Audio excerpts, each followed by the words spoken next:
We almost had it. It was there. It was right there. Just 20 seconds and we could have started on time. It is what it is. We're coming back live from the CWC Season 9. We're going to need to take a look at these two teams that are going against each other for the first time, I believe. Lethal Company going against Freritos de la Vega. We do have Fortuna Belli in the chat. Hello there, and good morning, sir, and welcome. I did see also Mosdrans. Good evening, sir, and welcome. Good afternoon, sir, and welcome. Good morning also, Heinig Dave. Hello there, sir, and I do hope you're going to enjoy your time today with us. I do want to also open up the screen so you can take a look at the pick and ban phase. They're going through the pick and ban phase slowly. We got Vietnam taken out from the left side. FTLV is going to be on the left side. On the right side, Lethal Company going to take out Australia. I do also I want to catch up with the chat over here really quickly. Good evening, sir. Hello there, sir, and welcome. Necrotic. Hello there, and good morning, ma'am. I did also notice we did have Rafifi. Bonsoir, monsieur, bienvenue. And Sas also, bonsoir, monsieur, bienvenue. Oh my god, sharing some burritos in the chat. Yes, I need a shawarma emote. Right, meow. It's what it is. We got some nachos in the house also. And I gotta say, man, if you keep sharing over here Doritos, at some point, I'm just going to end up getting to the store over there in my mind. Only Doritos, you know, it is what it is. You gotta satisfy that craving. Now also I gotta say, I'm scrolling up. I just want to say good evening, sir, and welcome. Let me take a look really quickly on YouTube as well while this pick and ban phase is ongoing. I do notice they did not pick up their first Civ there. What was the first Civ ban? What is the first ban? Tokugawa is gonna be the first ban, and it looks like Vietnam is gonna be taken out by FTLV on the left, and Theodora gonna be taken out. Victor O, hello there, sir, and welcome. Also, is it wrong to cheer for weird rogue picks? Those you make for fun and unpredictable. I don't think it's wrong to cheer for out of the box picks. I do believe we are not really influencing the players that much. I mean, they're not gonna listen to us right now. They're gonna think about their choices in the game, considering their experience, considering their opponents, the map, and so on and so forth. All of the details they should take care of. So I do believe we should be free to cheer for anything. I don't think we need to go over the line, as in no, that's like totally not in the meta. You shouldn't pick that civilization anyway. Like be a little bit like negative about the player choices. We've seen it multiple times how the players did manage to make very good picks even if they were out of the meta. I gotta say, a lot of the players have played for multiple seasons. That also means multiple versions of BBG, which gives them a lot of insight on how the civilizations have spiked and also shut down in the meta. A lot of the strategies that were available like 2 years ago, for example, are still available now in some sense or another, but you gotta be extremely careful. And sometimes, yes, the stars kind of need to align for you to have the land, to have the neighborhood, to have the civ, to have that resource, and so on and so forth. Like a lot of moving parts that would need to align. Now, Wonder China in Primordial was cool. Yes, indeed, it was amazing. JJJ did amazing over there. Oh my god, we could have asked him so many questions. Unfortunately, he was kind of tired, and I can understand that it took quite a bit of time to get through that game, and I'm pretty sure his brain over there was like overheating, you know, because of all of that amazingness. Also, I do want to say hello there, Arctic Rune. Good evening, sir, and welcome. Ashwin, hello there, sir, and welcome. We do need to take a look and see what's going on over here in the pick choices for the maps, because it looks like they ticked off quite a few of them, and we got the last two choices on the table here. It's gonna be Lakes on one side and Primordial on the other side. Oh my god, we might be looking at a second Primordial pick over here in this weekend. It is gonna be a Primordial pick. Oh my god, again a map that will definitely stretch their knowledge thin. We're going to see how they're gonna manage to actually pull together and do whatever it needs to be done on that map. You can't afford to actually just, you know, do whatever you want. Oh, I want to build wonders because I can build wonders. I want to get that theater square, and man, I need that extra culture. No, you need encampment and you need it right meow. You know, it is what it is. You gotta do what you gotta do. MS Doll, hello there, sir, and welcome. We got a prime or a deal again. Yes, any Civ can do the same in this position. Remember one thing, other thing. Wait, Michael and almost all the rest of the chat said he had bad spawn. Yes, exactly. Battle cruiser. Yes, and that just makes it a lot more impactful, doesn't it? It doesn't it? Oh my God, we found the answer. He showed us the way, the light. Ameno. He came down, GGG over there from his throne and told us this is the way. We're going to need to see if this time around we're going to have a different strategy being applied. I'm pretty sure with 8 other brains in the lobby here, we're going to have them cooking up something a little bit different. We do have also the pre-game bans started to go through, or I should say the normal bans starting to go through. It's going to be Spain on one side, taken out by the Lethal Company. On the left side, we do have Portugal and Wilhelmina taking out Netherlands over here. Oh man, Netherlands not making it again, but we got so many others. Like, okay, sure, Tokugawa got taken out, but still, Japan, we got Daido, we got the Age of Empire, Age of Steam, we got Indonesia, we got Kupe, we got Lotaro, we got Genghis, we got so many civilizations here that on the primordial map can be used to correctly apply the power in the seas and also maybe on land. You've seen yesterday, Rome actually needed to do a lot of stuff on the land, and when he was kind of dipping his toes in the water, because he wasn't focusing his focusing his defenses and so on, he couldn't withstand the power of his opponents. So did Sumeria, did the same, right? We had 2 different games, 2 kind of different matchups, but still kind of navally focused. Tilted Access on Friday, and then we did see it yesterday on Saturday. On the first map, Sumeria did amazingly well, just deploying a few units next to his neighbors' armies, his allies' armies, so he could actually get that experience bonus going through and managed to actually help him win the seas a little bit easier. At the same time, yesterday, Sumeria couldn't actually apply that magical power of extra experience because there weren't that many wars on the map. He wasn't involved in any of them. He was kind of far away. So it was kind of a unfortunate situation there.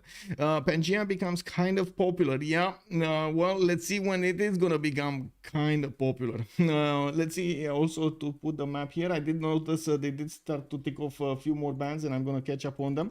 Let's see what's going on here. Primordial. And we do have over here in the banning phase, looks like they're ending up on the last ban here. Oh my God, this timing, man, this timing on the last choice of the map, on the last map over here, on the last choice map. Oh, it got through. It got through. They let him in. They let him in. We do have Norway let in.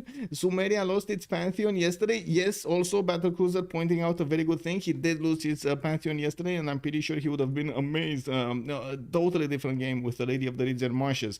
No, it wasn't. It was kind of a counter, right? The Lady of the Ridge and Marshes, if I remember correctly, it was a counter pick. It wasn't really benefiting him from a lot of his opponent. I mean, the one that he picked. Although I don't remember who picked it. Maybe you do. Anyway, Konge is in. Konge is in. First pick over here from Freritos de la Vega. We do have on the other side immediately scrambling, Lethal Company scrambling, getting out the big guns over here in the lobby. We got Daido and Age of Empire Victoria being picked up so they can handle the awesomeness of Norway. And again, this is gonna be one of those games that is Norway in with them, or are they in there with Norway? Because yeah, Norway, man, longships, the Viking longships are legendary for doing a lot of chaos at the beginning of the map. And we do have also Elizabeth I being picked up over here by FDLV, and I do notice in the ban phase we did have Japan and Indonesia taken out by Lethal Company, while Kupe was taken out by FDLV yesterday. Did you notice they like kind of totally ignored Kupe? Interesting that today we do have it a little bit more higher, like definitely higher, right? It got into the ban phase, but it looks like it kind of was used like a wild card over here as the last card for Norway to get in. Green Spirit, good evening, sir, and welcome. Let's have some banger of a game. Yes, indeed, sir. I do also want to say hello to Urek. Good evening, sir, and welcome. The double Harald. Oh my God, can you imagine? Can you imagine if they actually pick also Varangian? I don't know if they're gonna go for the Varangian. I mean, yesterday, like 2 days ago, amazing. We had some other games with Varangian, amazing. But yesterday, I kind of felt like he could have done better if he wasn't Varangian. That's You know, that's what I'm saying. That cannibal timing is quite a pain for Varangian to hit. He can do other stuff. Definitely with the Berserkers, he could have done some damage, but yeah. Anyway, it looks like we do have Elizabeth I being taken out, taken into the game by FDLV on their side. Rome has been taken out by Lethal Company as one of the last bands here, and Brazil has been taken out by Freritos de la Vega on the left. We do have only 2 more bands remaining, with Lethal Company needing to actually get the last civilization out of this game. This is it. Scythia definitely makes sense. Scythia, Lotaro, Genghis, definitely makes sense. We don't have the moment any, I would say, out of the box bands here. Okay, so I don't really feel they're targeting each other. They're more like they maybe, because it is the first time they actually meet each other on official format. I believe they have been following different qualifiers. Maybe they actually got a scrim or 2 together, but I don't think the interaction was more than that. So I would imagine this is their first game against each other. Yes, we might have some of them knowing the other players, but they're not going to have the baggage of experience that they do have with other players from like CPL or even how to say other teams from the French community. So in this matchup, they're going to go in and try to take out the civilizations that they do definitely rate very, very high and good to affect the game, disrupt the game. We're going to need to see if their choices are going to be made correctly without taking into account any kind of player preference. And I'm pretty sure they will. I mean, I'm pretty sure the players are experienced enough on both sides. We do have a lot of big brains over here, and then we'll need to use all of their knowledge to adapt to the game and get the perfect choices going. And it is going to be quick. You've seen the timer. This is going to be quick. We do need to see how fast they can react, how fast they can judge, how fast they can actually get the perfect score going. Now they pick Harald and ban Harald. Yes, they took out the Varangian. I did notice that, but I was a little bit sad about it. I did notice a notification here, and oh man, Headbonnet, good evening sir, and welcome. Soltike Vera also, good evening ma'am, hello there and welcome. Let me take a look over here. What did we have? We got Rexion, good evening sir, and thank you so much for the follow. Welcome. Titiits is not playing. Freritos will still win. There is a good chance. I mean, I'm pretty sure we do have all of the players in the roster of Freritos very, very good. On that note, I do want to take a look once going on over here in the chats. Did we have? Oh, we got over here this, and okay, we got on one side Freritos de la Vega coming out with Bartsake, Pompilidae, Sprig, and Titiits, and on the other side from Lethal Company we got Kazandar outside. Ozymandias, Roy, and Kazakh in the channel. This is because they are allowed to actually have a coach in the channel while they're in the pick and ban phase. I'm not sure if, who exactly did get into the game, but I think I can find out a little bit. Outside Roy, and that's it. We do see outside and Roy over here, another ones. Okay, and let's come back to this, and we're gonna see who the first member actually is over there from a Little Company when we actually get into the game. We do have Nader Shah being picked up as the first pick for a Little Company, and it looks like Freritos de la Vega did finish up their draft with Kublai Khan. This is Mongolia or China? Again, a bit. This is China. Kublai China. The red is China. I'm always thinking that it's gonna be like green China, but anyway, it is what it is. And that's why I wanted to double check. China over here is gonna be picked, and we do have Cyrus. That's gonna be Persia persona on Freritos de la Vega. Definitely can do amazingly well. It's a surprise that we do see it not picked actually in the previous days on this kind of a map on Primordial or Theater Access. Anything that could have a balance between the land and the seas with the extra +3 against opponents, we can still do well on the coast. And of course, the extra production, culture from his trade routes is very, very useful during the game. We do have Kublai here that was extremely played like a year ago. The one that did break the meta was actually Asticos at that moment in time, showing everybody that, oh my god, China is actually very, very strong, Kublai China in particular. And after that, well, it kept on going. We're going to need to see what they're going to do in this game. The last pick, we don't know. They didn't actually pick it. We got a red sign over there, and it looks like it's going to be Egypt. Roy is saying in the chat it's gonna be Egypt. That's Cleopatra, Egypt. He's saying the default one, so I would imagine that's the only default one that he could refer to. Cleopatra, Egyptian, with the Marianos. Fabios, hello there, sir, and welcome. Good evening, good evening. Hello, right on time. Yes, indeed. Okay, let's see. We got a map choice done. I believe we do need to start off the prediction. Let's see. How many remaps are we gonna have? 0, 1, or 2 is the possible answers. I do wanna also say we're streaming Sue today, and also we got Malm on the other side. Oh wait, did he? What happened here? Oh. Okay, I think he. I don't know. I don't know exactly what happened, but I guess I can check. Give me a second. He was in the channel and then he was not in the channel. Maybe he restarted. Maybe he went somewhere. It's fine. Anyway, we're streaming Sue today, and we do need to set up the stream properly. There we go. It should be fine, right? You're seeing it fine, just as it should be. Yes. This is a Discord restream. I do hope it's not going to be a problem with the quality and everything. We did restream a few days ago anyway, and to be honest, it was quite fine. Wasn't it fine? I didn't actually see anybody complaining about, like, you know, too many big pixels on the screen or stuff like that. It should be fine. Good evening, Fabios. And did I say that? I think I did say that. Anyway, coming back to this, closing this, and then I need to close this again and set up, well, the team labels I'm going to need to set up afterwards. Okay, so let's see. We got Sprig actually on the top slot over here, and switching slots with Pompey, so he gets the priority. I'm actually curious what is he going to pick there. It looks like Titiits and Bartsake are down in the bottom, while we do have Sprig choosing to go for Hardrada. We do need to see... Okay, there we go. Sprig is going for Hardrada. Elizabeth the first on Pompey. He's going to be the one charging for those admirals. We do have Dido, the second runner-up. That's going to be Kazandar. Looks like Ozymandias, Victoria, Age of Empire. Outside is Cleopatra, Egyptian. Sprig is asking for a rename. That's probably Kazandar that needs to rename because... Oh, okay, there we go.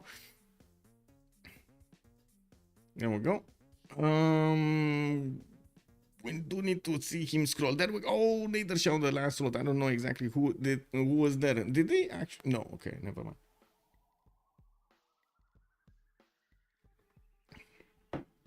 Cleopatra Egyptian has a lot of potential for gold this game, and especially for his allies that are going to be next to him. We do need to take a look how the spawns are going to be revealed, and I do want to put up also on YouTube, so we do have a few moments over here of time. The poll, the big poll. How many remaps are we going to have during the game? Is it going to be 0, 1, or 2? There we go. Start the poll. Keyboard, good evening, sir, and welcome. Okay, so fourth member from Little Company is gonna be Roy outside, Kazandar and Ozymandias. We do have Titiits, Sprig, Bartsake and Pompey playing today for Freritos de la Vega on the left side. We are going into the first map. The players will have a turn 10 the option to pause the game and also do a remap vote. They have one remap token per each, and they will get the option to use it. If they don't use it, they lose it, and of course the map is gonna keep on going, and that is gonna be their choice. If they do want to use it, they're gonna get the remap, and we're gonna need to see if both of them actually will use it at the same time. They don't actually see what others are voting, they just see that they voted. That's it. We do have the primordial map displayed, and I gotta say this is gonna be extremely fractally, much more connected than we've seen yesterday. All of the seas kind of look connected to every other sea by the looks of it. We do have on the west side the continent that will span from the north to the south that will block movement, but I'm pretty sure he can get some, or somebody will get some canal cities over there. We do have actually Egyptian Cleopatra on that land. Looking at this, we do have Elizabeth the First, actually Pompey in the middle. Yeah, Pompey in the middle. Kublai Khan to the northeast, that's gonna be his ally. They're gonna get to trade, and looks like here is Norway, and Norway can create canals to the west side. Okay, Norway will also have Persia to the southwest. That's gonna be the full team of Freritos de la Vega around the Cleopatra, but not really on the same landmass. I mean, they are on the same landmass, but you see how weird they are. They're gonna take like a forever and a day to get to each other. On the right side of on the east side of this continent, looks like we do have have the city of Tyre with an inland sea. He's gonna need to make the choice if he wants to go outside of these seas or not. He could canal later using that marsh tile, and I'm pretty sure he's gonna think about it, so he could get the production working from those cities in the north through the city of Tyre and to the south of this bay, in the oceans, in the deep oceans. We do have London also in the northern oceans, and it looks like he's gonna have a canal out to the west side, northwest side. We will need to see if he's gonna manage to get to multiple continents. By the looks of that land, I'm not sure if it is multiple continents or not. This is kind of a weird spawn for Persia, and yeah, I guess very few times that he can actually use that. I do see Cleopatra is gonna have a pretty good spawn with a lot of floodplains and quite a few marsh tiles, so he can get those extra production points going from Lady of the Reeds and Marshes, and possibly a Temenanki. I say possibly because I think I mean to say probably. Not possibly. They pick Harald and Van Harald. Yes, indeed. Is it in-game nighttime right now? A bit darker than I remember. Yes, basically, I think Sue has that. How do we call it? There's an option that you can take on in the in-game options from Civilization 6 that basically just simulates going through the hours of the day in where, depending on where the sun would be on the map. It's amazing, but to be honest, on most of my streams, because I kind of want to get all of the details out and it should be clear and visible, I usually set it on a single time, on like a single hour. I fix it on a single hour so you can actually see like the districts. I can easily discern the hills and so on. But I do really like this like cinematic effect that the game gives you. Anyway, not really in my power to change right now. I just want to take in the images and take a look at what's going on, how the players are going to go against each other, how they will decide to use their civilization powers to overcome their challenges. We got to see everybody going for sailing except outside, which is not on the coast, so it kind of makes sense.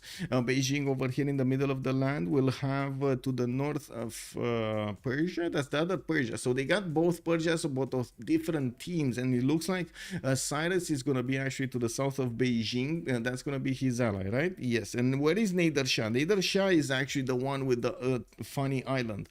That means Nader Shah is probably going to die to the wolves. I'm pretty sure Sprig and Titiits are going to be there in the water, just sending a lot of units if they can. Wait a second, can they? Oh, yeah, no, that's a bit, no, yeah, no, that's only Dido can do it. No, Dido is gonna need to help out Roy. Okay, Dido is gonna need to help out Roy. Who can do it? Is Victoria, that's gonna be same team. Nobody can do it. Nobody can help out Norway. Wow, nobody can help out Nidaros actually. I think we need to rethink this a little bit, because I mean I got confused over there by the map moving around, and also wrapping around from the north from the west to the east. So yeah, we're gonna need to see over here how they're gonna try to deal with Norway, because it looks like three major powers could actually come against Norway on the same seas, and it's all about timing over here. If they do manage to actually get those production points up exactly when they need to, and the boats in the water exactly where they need to, so they can actually make that defense work. Otherwise, we might actually see the demise of the Persian Empire, the unfortunate and untimely demise of the Persian Empire. You know, Roy over there is gonna probably feel the brunt of the Norwegian fleet. There is also another scenario. Norway might just like say, you know what, I'm not really interested in a naval fight. I'm just gonna stick to my own coast over here, just totally ignore you and get the best sim I can. I didn't actually take a look at his land over here to see what kind of holy sites he has and so on, but I would assume they're pretty good, like at least +2s or +3s here and there. And I would assume also he's gonna have a decent amount of territory to settle cities. I do see like his full north, his east side over here is going to be open for him. That's not really going to be a problem. Has a trade route destination. I'm pretty sure Elizabeth is going to be very happy to just receive all of the support help of his allies there. Something to see I can ask, feel free to ask. Yeah, okay. This primordial looks very archipelagic. Yes, indeed, archipelagic. I think you can actually you need to say. Are they already using BBM or still BBS? We're using BBM. They actually, in overwhelming majority, the players did choose to go for better balanced maps. Also, Dave Plays, hello there, sir, and welcome. Psycho Mike, good evening, sir, and welcome. I was watching Conan the Destroyer this week. I didn't realize Conan was a Sumerian. I wonder if he knew Gilgamesh. They might. I mean, you never know, man. You never know. They might have actually grown up together or something. Ask Su. Oh, I see, Battlecruiser, now what you mean. I was like thinking to myself, and I know disrespect over here. Don't feel offended or something, but I was thinking to myself, is he gonna send me feet pics? You know, I was like, maybe I should not say yes because I might be surprised of what comes out, you know. Might not be the best thing, the safe thing, you know. Anyway, coming back to this, I do want to put up on the screen the team labels. We do have on the left side, looks like LC, that's going to be a Little Company. And we do have also mentioned in the chat that there are 14 city states in the game. That's a lot of city states. On the right side, we're going to have FDLV of the screen there. Okay, there we go. Okay. Oh my god. Okay, there we go. We got it. What wonders are these in this game? Hashwin, good evening, sir, and welcome. I see we do have. Oh my god. What's that called? Salara de Uyuni, the one that gives you the extra gold, the culture, and the science on those desert tiles, but you don't get the food or production on them. I did all C1, sorry. Ashwin, I'm not really controlling the screen. It's another caster that's controlling the screen, and I'm just waiting, seeing exactly what's going on and trying to piece together all of the information that is being sent right now from the stream.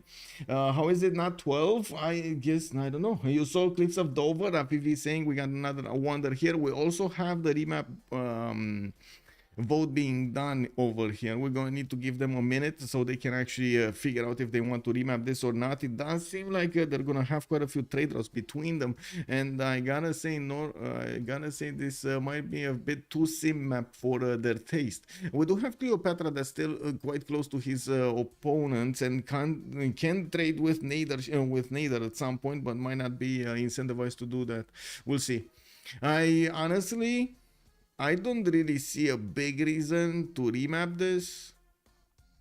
Like, their spawns kind of look good. They're okay, not a lot of fresh water, for example, but it's not gonna have. But he's going lighthouses anyway immediately, right? Let's see, is it gonna be a remap or not? Both teams remap. Both teams. So both teams actually, well, I mean, it was kind of bad for both, right? Anyway, it is what it is.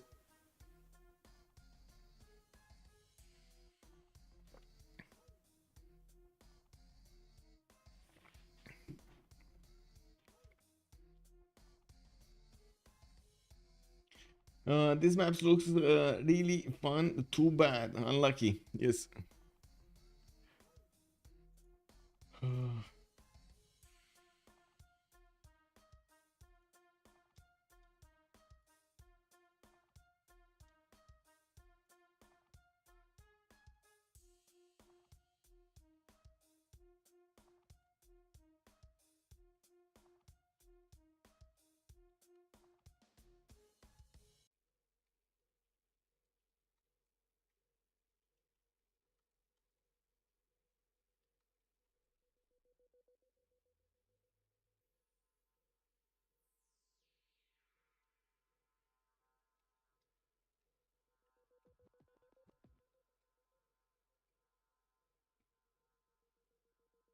Okay. We're waiting for the next map. I'm not sure if this is gonna be like a remap or a relobby or what's going on, but it looks like we do have the players disconnecting and trying to fix the problem. Let's see. Okay, so they're gonna relobby with the less city states. Looks like too many city states on the map. Okay. Oh, what's with the pings? Okay, there we go. A referee handled this. There we go.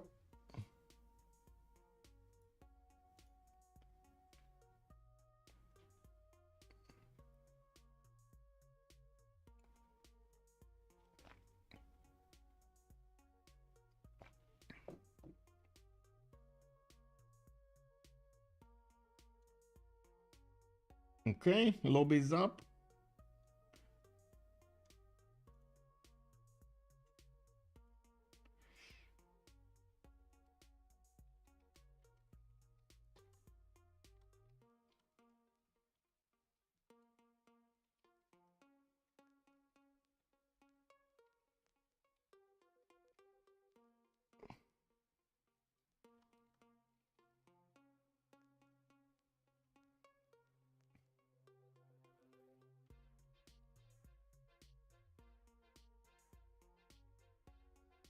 Okay.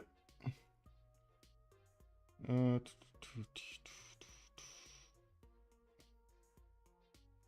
Okay, so the big question right now is if they do have the remap token refunded because the map was not on the correct choice or on the correct settings. It was 14 city states instead of 12.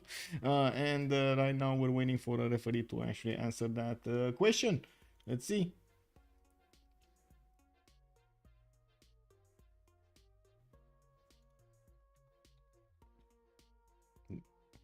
In the meantime, relobby with abundant resources. Yes. Wait, abandoned wall wars. This map's really look but this map really looked fun. Too bad. I think you wanted to say Beavers. Good evening, sir. And yes, indeed, unlucky. Unlucky. Soon notice if there is a problem. Yes, the perfect thing to do if you do notice a problem in the games is just to message one of the referees and let them handle this. Now we're still gonna need to wait for your answer. By the way, Ashwin, I'm gonna actually take a look a little bit more. I would say I'm gonna try to remember what wonders I'm gonna see on the map and actually try to spot them, because usually if they're not gonna be like really adjacent to the civilization, I don't always talk about them. But anyway, this time around it's gonna be quite a challenge to actually spot them through the images that are coming out from the restream over here, and we're gonna need to see if we actually get to catch all 5. Abundant world wonders. Oh, I see. Abundant wonders. I mean, Battlecruiser is up to something. Imagine everybody getting some form of a wonder over there, and then everybody's gonna start complaining. Oh no, but I got Uluru. This guy had Roraima. What is this? This what is this spawn? Very bad, very bad. You know, and so on and so forth. I'm pretty sure we would have that discussion. Then you think, oh, good, an in my head. How are you doing, sir? And welcome. Let me take a look, another look on Discord over here to see what's going on.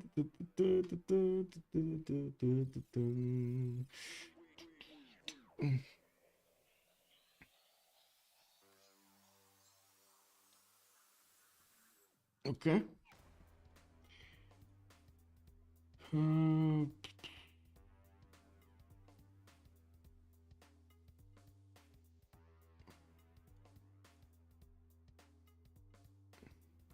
It is quite a discussion going on over here, waiting to see what's the result of it.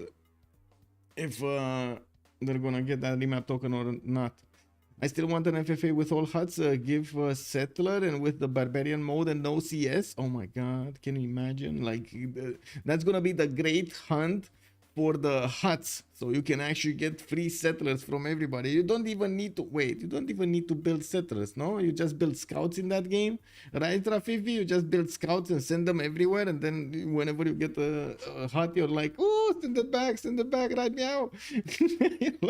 You know, you can build a city. It is that way. You're gonna find a river, no problem. We're gonna send you people to meet you there, and it's gonna be done. Okay, it's gonna be perfectly done.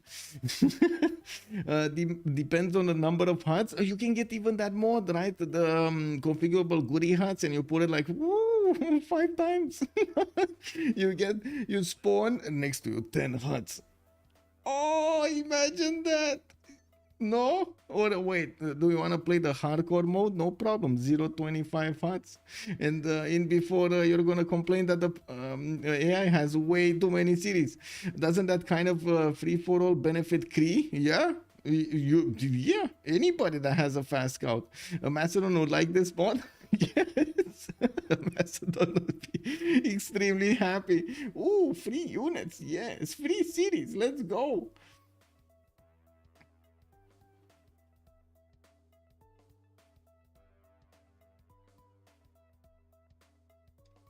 Okay, looks like the decision is out.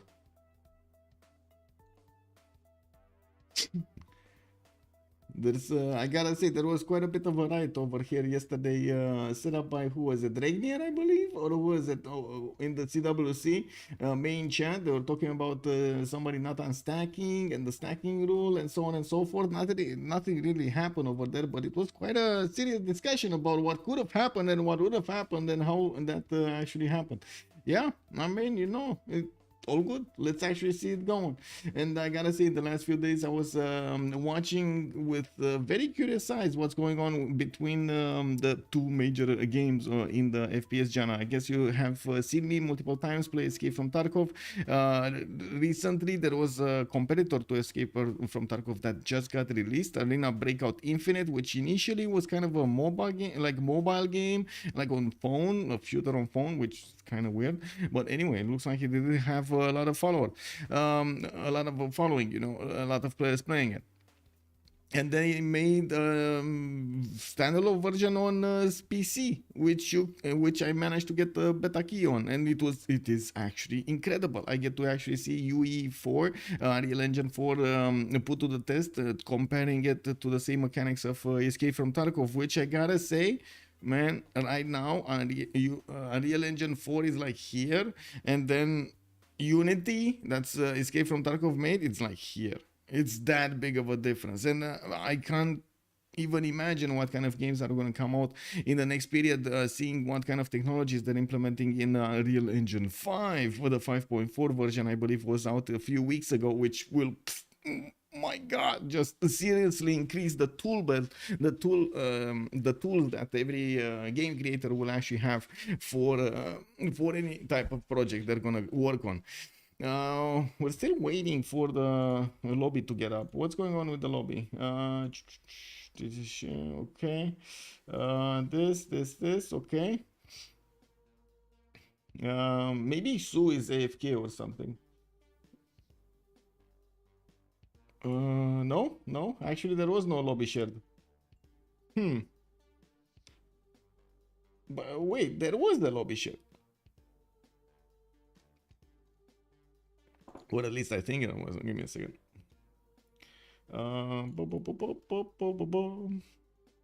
Yeah, this is it. There we go. Civ7, 21, 24 years later. Yeah, real hats for Musket Mans. Yeah, you need to have them, man. Civ7 on Engine 5. Wait, I believe actually Civ has its standalone engine, right? I believe so. Don't they have, like, or are they using, what is it? Give me a second. The Civilization 6 engine. Let's see.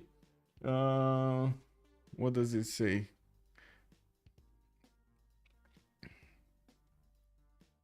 Does it actually, what engine does Civ5 use? No. Civilization 6, hello? What does Civ6 run on? No, this is totally something else, like platforms and stuff like that. Game engine, Civilization wiki. Oh, this side uses cookies. I mean, I like cookies in real life. I don't know if I like cookies from the internet. They're kind of not, they're not the same taste. Not the same taste.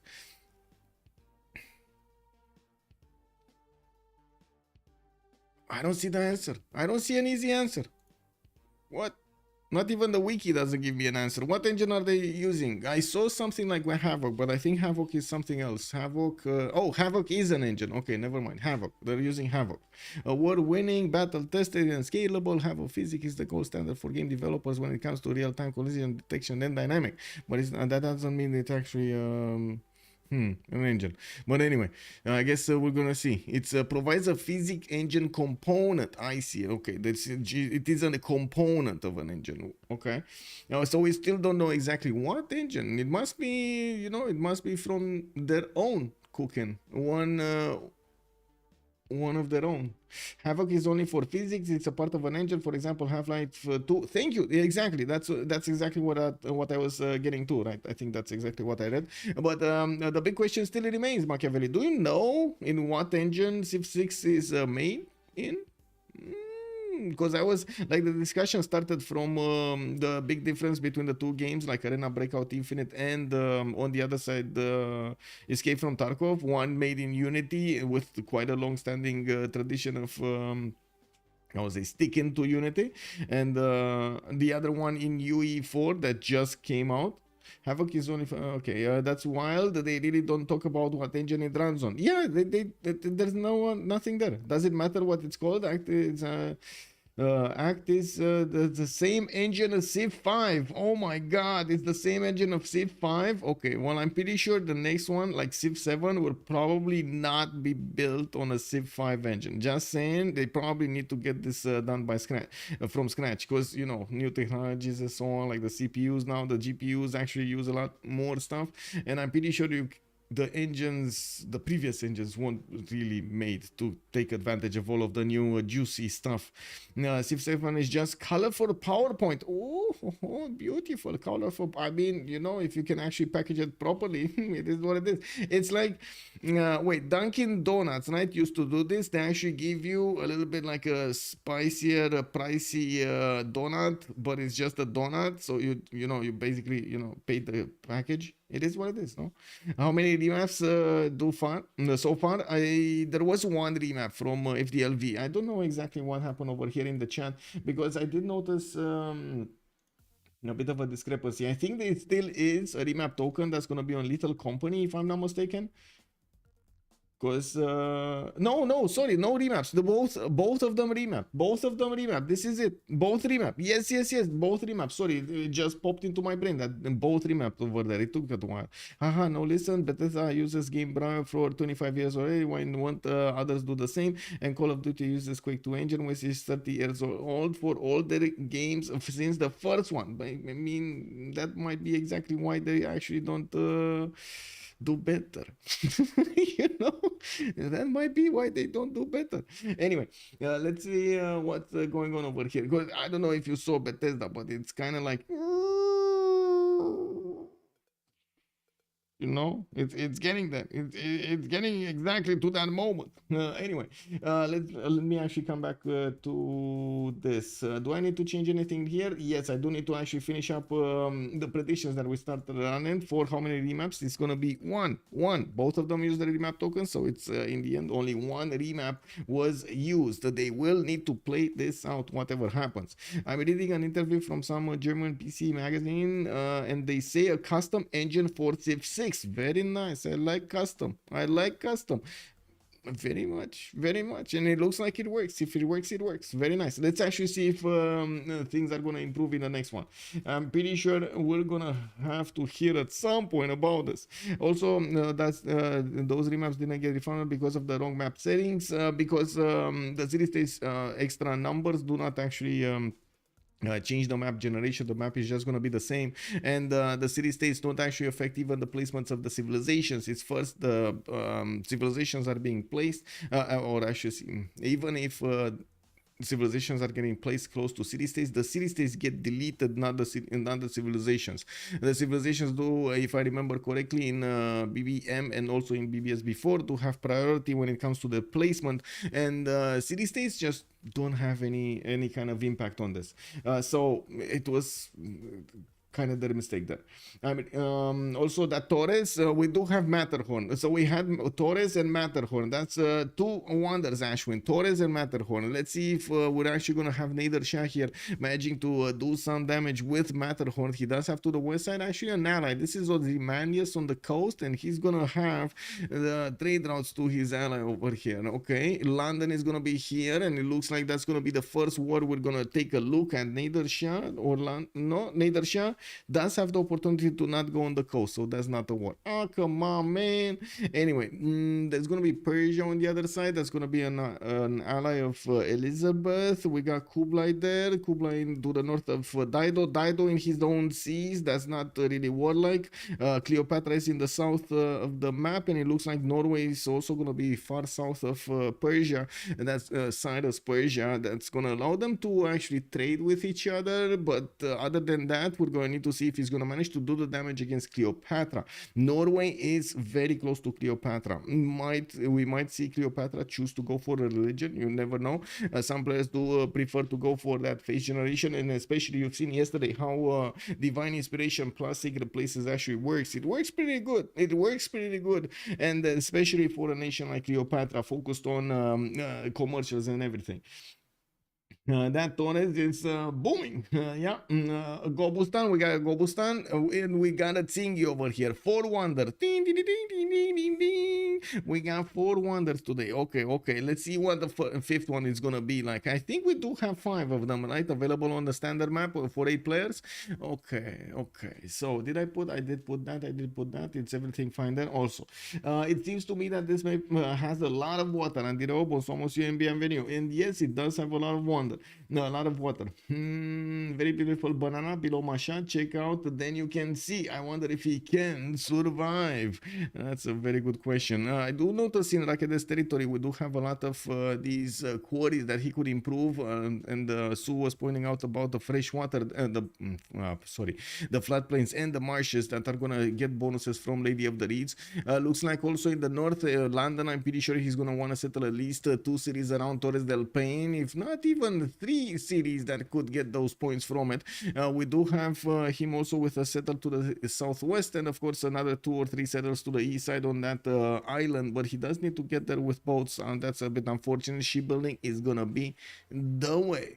We got also Beijing, that's gonna be to the southeast of Bartsake, and yes, I do see there's a one-tile choke between them. I would imagine they're not really gonna be that incentivized to create canals over here if they don't really need to go against anybody. Like right now, Kublai Khan China could go against Dido on land without any kind of fear of repercussion, right? He just needs to stay away from the coast. The problem is he does have quite a lot of coast, and it's not like he's gonna be that happy settling cities non-fresh water with the little housing they have.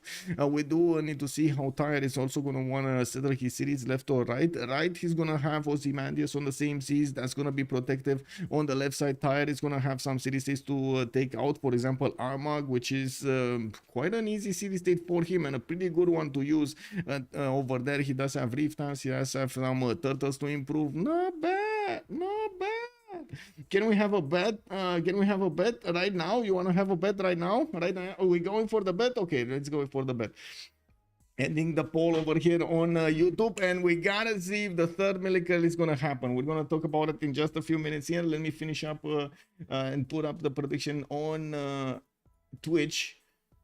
For who will win. On one side we're gonna have the brothers Freritos de la Vega, and on the other side we do have Lethal Company. Summation period, I'm gonna put it for 15 minutes. Of course, on Twitch, you're with the points that you do acquire by watching the stream, you get the chance of winning more points if you correctly predict the outcome of the question over here. Who will win? Is it gonna be Freritos de la Vega or is it gonna be Lethal Company? You get the information right now on the stream about their position on the map. You're also seeing their early move, their early choices. We're gonna need to take a look what's gonna happen here. And oh my god, you know, like it took some time, but I actually got to find out what happened in the chess sphere like 2 or 3 years ago. Have you guys seen that massive cheating scandal on chess.com that even right now we don't actually know how it actually ended and what did happen, who cheated where? Like in person or not, or somebody over there got extremely annoyed. He got beat at the game. Was it Magnus? Was it him, Magnus? Oh my god, man. Anyway, it is what it is. It is what it is. Coming back to this kind of a chess game, we do have the Civilization 6 game between Little Company and FDLV. Looking at the map here, we do have Dido managing to get next to Beijing and seeing his settler, well, he didn't actually see his settler move out of the city center, but I do see him moving towards the northwest. Well, a forest fire started improving with extra fertility. Those tiles, 2-4 tiles for him to use from the beginning is gonna be something that I'm pretty sure he's gonna like. Titiits over here is gonna be very happy. We do not see him discovering that he has Dido to the south. We will have a bit of a rugged awakening over there when that warrior is gonna just, hello, out of the forest next to him. You know, his name is Dido. Our series is that way. We're all friendly over here until you actually get too close to us. Then we're gonna take your series. Okay, no problem. I mean, we know it is what it is. I'm just a scout. I'm just the messenger over here. Don't actually take it personally. And then he walks off. And then of course all of the cities that in Kublai Khan China cities are like, what did just happen over there? He was talking about a what? And a what over there, and what is that a trade? Is that a farm? Did he actually build like a stable there? What's going on? What did he talk about? Who's that? In what language? You know, who has a chance to find Auckland? Did we have Auckland? Where is Auckland? You say Auckland. Auckland is east. I see only a single industrial city. No, two industrial city states. One is in the northwestern tundra, and another one is on the east over here in the industrial corner. Top left. That's where. So only England will have a chance. Both Englands, maybe Nader, but I don't think so, because I think England will have a boat that's going to scout out that north through the tundra, and he will have a chance to meet those units. Yeah. Okay, it looks like Kublai Khan China's citizens did actually take this warning correctly, and it looks like he will settle that city of Guangzhou to the northwest and get the extra production from those tiles, and at the same time started to build up quite a few slingers so he can protect those campuses coming out. I do want to start up the third America in the making. Let's actually see. Can it happen a third time? Can it happen a third time? Good morning, Bob. Hello there, sir, and welcome. Watching from the Philippines. Hello. Oh my God. Wait, isn't it like hot right now over there? It's amazing, right? We're kind of in the rainy season in Romania, but I would imagine in the Philippines you got like amazing energy, some amazing sunshine. I watched the Bartsake video from with Ottoman Welsh. Yes, amazing. Bartsake did amazing over there. I was so proud to see some more content creators were actually getting into the community and started actually dipping their toes and their hands in what could be done within the multiplayer community. We go around 45 Celsius here, so it's really not fun. Oh my God, you're actually all the way 45. Oh my God, we're basically trembling at like 40. I can't even imagine 45. Like when. Ooh, that's big, man. Okay, let's get the miracle going. We're starting the miracle. YouTube, it's you. I'm asking. Are we starting the miracle? Let's see. Can we get to 50 likes? There we go. This is the trend, right? Let's actually see, and we're going to need to see if we keep on going. We go to 75 next. Let's see.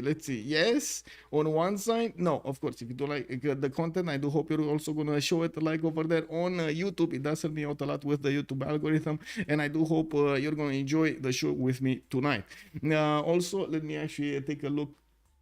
Yeah, coming back to the game here, we do have the second city of Cleopatra moving to the west side. I do see he's getting another settler out from the city of his capital, Rakedet. He's coming out in 4 turns. He didn't choose to go to the north for those so many march tiles there and the extra food. He wanted to go for a bit more balanced approach on the west side with amenity settle on the salt and also getting quite a few tutus, chops, mountains around it. That will slow down his food acquirement. I don't think he cares that much. He wants to get those monuments out.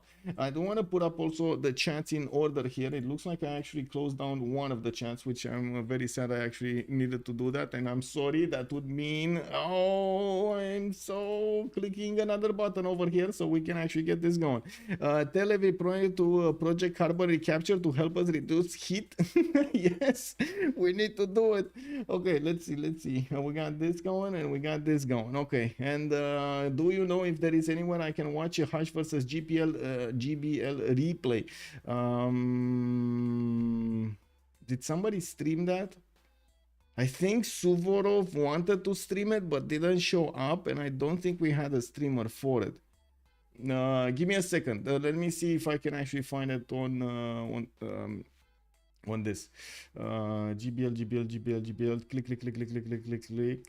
Click. There we go. I found it. Who was it? English. Flying Toilet streamed it. A Flying Toilet streamed it. It should be from yesterday.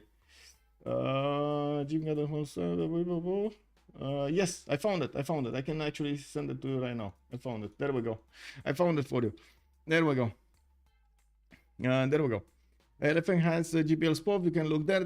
Thank you so much, Migman, for pointing out. Yeah, also Elephant Guide. There we go. And I think there was another one. You can definitely take a look at the pages that I make for the CWC each game, and you're gonna see the creators. You can actually look back at their history either on their YouTube or their Twitch, and you can find out the games. I honestly, I would wish, and I'm sorry for taking another minute to speak about this, I would wish I could actually get the history going with for every game that has been casted, linked to the proper gaming web page that I do for each of them. But unfortunately, we don't really have a working database, and synchronizing like multiple creators from to give us all of the information did not work initially. Maybe if we keep growing, and maybe if the community also like the viewership, the total viewership that we can actually attract and deliver the content to would actually grow a little bit bigger, we're probably gonna have a little bit more stress here, and we will need to start putting out an archive. This is me hoping. This is me being an optimist. Okay, let's see what's going on over here. We do have the city of Persia being placed to the southeast of Persia, and I do notice Bartsake there with his 4 science and 2 culture is gonna need to get a lot more. We do have him getting his trade routes going, and already we do have a few shots being fired between Dido and Kublai Khan to the north, and we do have also Sprig on the left side that is probably pondering getting a city on the east and starting to pump out some of those magical boats of his. The Viking log ships are definitely gonna be a challenge for anybody taking them on. We do have him also settling quite close to the city of Armagh, which is you can imagine he's going to be quite happy to benefit from, since he will start off with holy sites, or at least usually Norway does start off with holy sites. Let me take a look over here. Do I see? It feels like I'm not hearing actually the sounds in the game. Anyway, Rakitic has started off on his Temenanki. He did choose to build his settler first, and it looks like he's moving to the north. We do have also monuments coming around over there from his other cities to get the extra culture going. We do have a third city actually from China. This one, Changsha to the south, was placed as grabbing continent kind of, grabbing land kind of one, so he could actually take a look, take easier stab at Dido later on. We're going to need to see also if Nidaros is going to want to start moving to the east side. Right now he actually he did put up his first holy site that's going to be a +4 next to the city of Nidaros, and his other city, his city on the water, will actually be to the west. He could put a connection, that's probably what is being talked over here. He could put a connection city in that one tile choke, the cattle tile, and get the boats out from Nidaros's waters to the west. That would connect him to the Elizabeth waters, but that's his ally, so it wouldn't really affect the game that much, him being in those seas. We do need him actually to go against Dido on the eastern seas, and he does know about the position of Dido, but he doesn't know exactly how the land wraps around, how the land actually is being displayed over there between them. We got most of the players going for currency or celestial navigation, depending on how they're gonna go. The majority of them is of course celestial navigation, because they do want to get as quickly as possible those half-coast harbors out. We do have Dido with the Cothons, Ozymandias with the Royal Navy dockyards. We got Sprig, yes, sure, half cost holy sites, and then full cost harbors, but it is what it is, right? You gotta get that faith going. Nemesis, good evening, sir, and welcome. I do have to say Sprig is going to have much powerful harbors because of the extra adjacency that the holy sites give him, so the extra weight is kind of worth it. We do need to see also how Pompey is going to get to use his extra trade routes. He doesn't have a lot of land on his own island, but it's still going to be enough for at least 4 cities, for very good cities, and then he's going to need to go against somebody else. We got some pantheons being chosen, and it looks like we do have Su trying to go, and there we go, take a look at it. Lady of the Ridge and Marsh on Kublai Khan, China. He took it away from Cleopatra. Not gonna allow Cleopatra over here to get his extra production from all of those marshes, all of those floodplains. In the meantime, Kublai Khan, China is gonna get his own good territory over there to improve, and I'm pretty sure he's gonna be quite happy from the extra production points. Rakitic is still gonna go for a Temenakis 4 turns to finish. We do have him still getting that stone circles. He's gonna get the extra production from all of these quarries. The first thing that I did notice when I did watch the spawn of Rakitic was how many stones he has. And we do have outside over here with already 26 production, but I do have to say on the other side, Titiits 29, we got Pompey on 33, and in contrast to Kazandar's 19, Bartsake's 20, and Roy's 19. We do have Nader Shah also sending a settler toward the west side. That's going to be in front of Ozymandias. They are friends. It's not going to be a problem. They just need to set up their connections and properly do their districts over there in the cities they do want to trade to.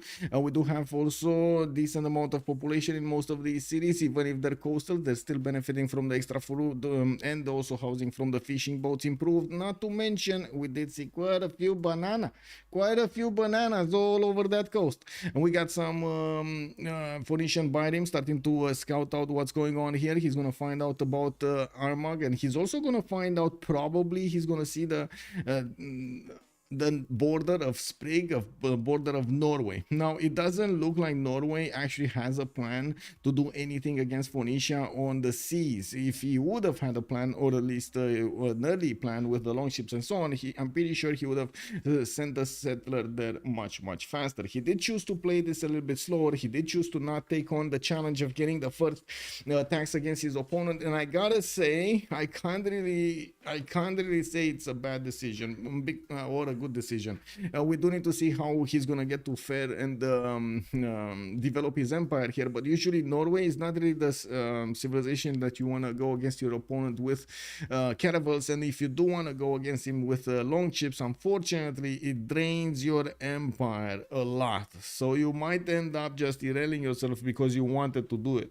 Monkey Wazaru, hello there, sir, and welcome. It's a very tricky, and I'm not saying it's impossible. You might actually have enough faith generation from the holy site adjacency plus everything else, or resources around you to get the extra faith from when you improve them with the safe churches and so on, that could actually carry you through the mid game and give you the opportunity to maybe get that one extra settler out, one extra builder out, and so on and so forth. Now, which would definitely matter. Now, will it matter in this particular scenario when we do have Kublai Khan China to the north already starting to be quite aggressive to Dido, putting Sydney right in the face of Dido, and also starting to take some shots at his units. Monkey Wazaru, hello there, and welcome. I did say that. Only 250,000? Wait, whoa. Only 250,000? Oh my god, somebody just dropped on Freritos de la Vega 500,000. Where is little company fans? Come on, put the points in. Now is the moment. You need to represent over here the team. This is why it's going, right? This is the big answer. Is it gonna be Freritos de la Vega, or is it gonna be little company? Come on, let's see those points. You see how many points you can actually take away from the viewers that actually voted from Freritos de la Vega. 550,000 points. That's a lot of numbers, man. A lot of numbers. Multiple zeros. Yeah, I also want all in with my meager 70,000 points. There we go. Migman just dropping another 7. There we go. You keep saying little company. Lethal. No, I don't. Oh my god. You really? That's what you hear? Little company? Lethal. Oh my god. I'm sorry.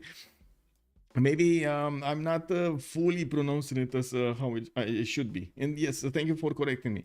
But it won't let me do. It won't let you do more. That's unfortunate. Good evening, sir, and welcome. Okay, let me put back the chats in order over here, and also take a look at what's going on in the game, because we're starting to have quite a bit of excitement. Why teams lately prefer Primordial? I think they want to test themselves. They want to test their brains. I think that's one the reason. They want to test their big brains. Who do you think the best Civ player individually? Give at least top 3. That's very hard to do, Balvi. That's very hard to do. Very hard to do. Oh my god. Like on the top of my head, it's probably gonna be, and I don't know in which order. I honestly don't know in which order, but I can't really give a top 3. It's like top 5 or even like top 10, and I still think of players that would be like very good over there. Players that have come and went through our community during the years. If you're talking only about this moment, it's probably gonna be, let's see, we got in this game. No. I would say Titiits is probably from this game. Titiits and Bartsake are probably a little bit, like a little bit over there, over the top when it comes to their game styles and their results.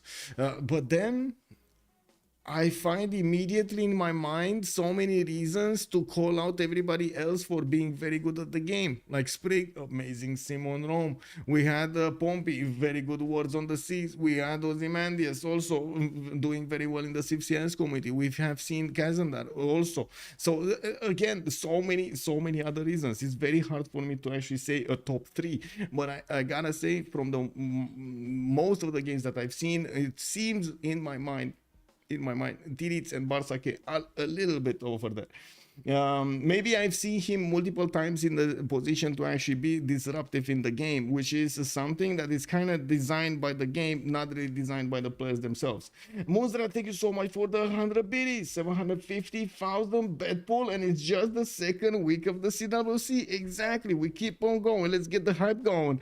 Also, hello there, Papas. Good evening, sir. I do hope we're gonna have quite how to say successful and uneventful at the same time season. We did start off with a few games that were extremely explosive in the first week, and now in the second week it just looks like it keeps on going. We're gonna need to take a look how the players meta is gonna evolve, especially since I would say it didn't really take that much time for BBG to be out before this CWC, so I think the meta is still cooking. You know what I mean? The meta is still developing over there. Victor, I wagered 250,000 imaginary YouTube points on Freritos de la Vega. Oh my God, Cisco, I think this man, Victor, just equaled you, just tied you. Man, he just put 250,000 points on this, man.